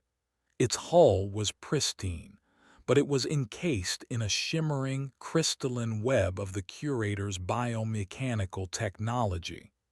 Silver filaments, like the ones from the spectral refueling boom, pulsed with a soft, internal light, connecting the ship to the very fabric of the Sargasso. It was the heart of the machine, a human battery powering an ancient prison.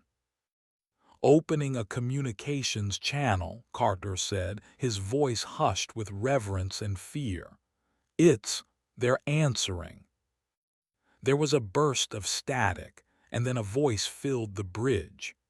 It was not one voice, but hundreds, men, women, and children, all speaking as one, a chorus of sorrowful, weary consciousness. You were warned. Why have you come back? We came to rescue you, Haig answered, his voice steady. Rescue, the chorus replied, a sound of immense ancient sadness.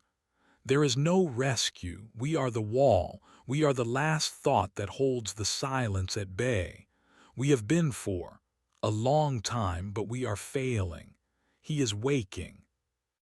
The sphere of erasure pulsed, and a sliver of the Odyssey's crystalline web dissolved into nothing. The warden has grown tired, the chorus continued.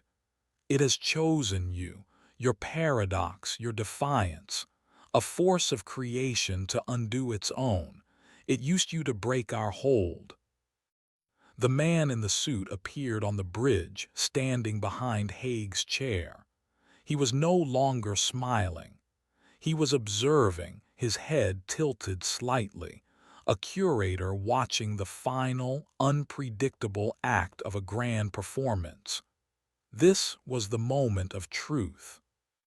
Then we will help you, Haig said. We will reinforce the wall. You cannot, the Odyssey chorus sighed. Our story is over. Our energy is spent.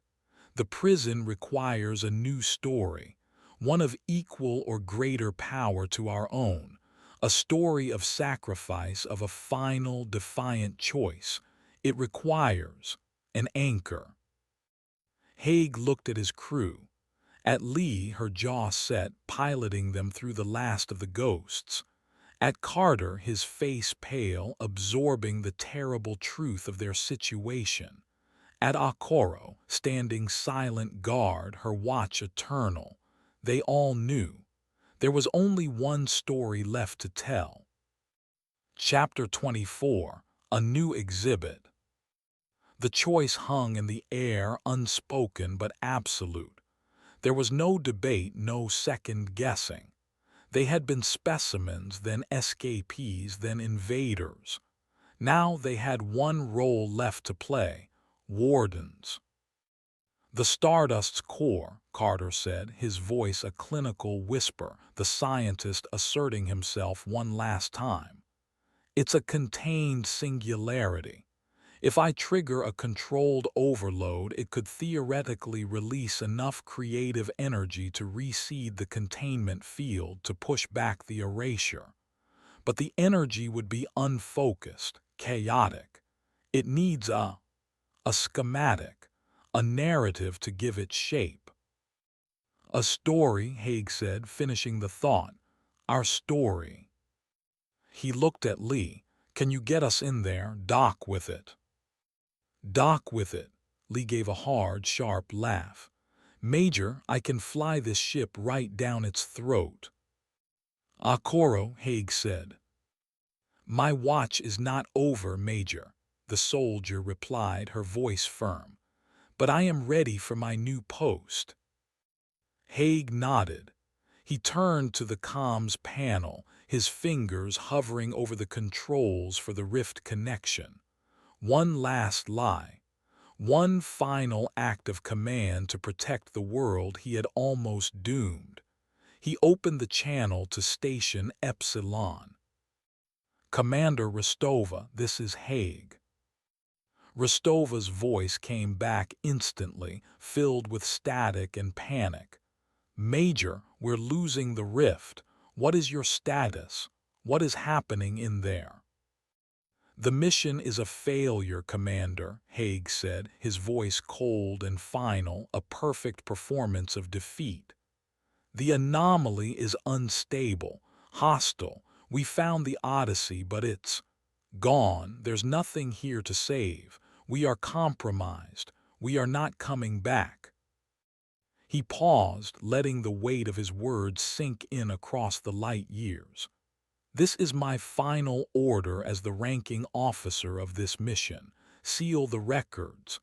Classify this entire event as a catastrophic loss. Destroy the data from our escape.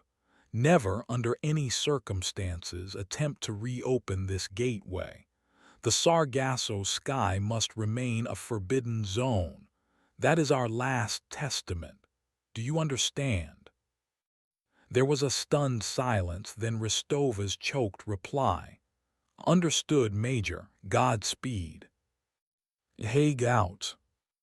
He cut the connection, severing their last tie to home. The lie was told. The final chapter was written. He turned to his crew. It's time. Lee pushed the controls forward. The Stardust surged, its nose aimed at the crystalline heart of the Odyssey. The man in the suit watched them, his expression unreadable. The curator was about to receive a new, permanent, and utterly unique exhibit, one of its own making. Chapter 25, The Constant Circle. The Stardust did not collide with the Odyssey. It merged. As the two ships touched, reality dissolved. The cold metal of the bridge, the hum of the systems, the faces of his crew, it all melted away into a silent, brilliant white light. Haig was pure consciousness, untethered from his body, and he was not alone.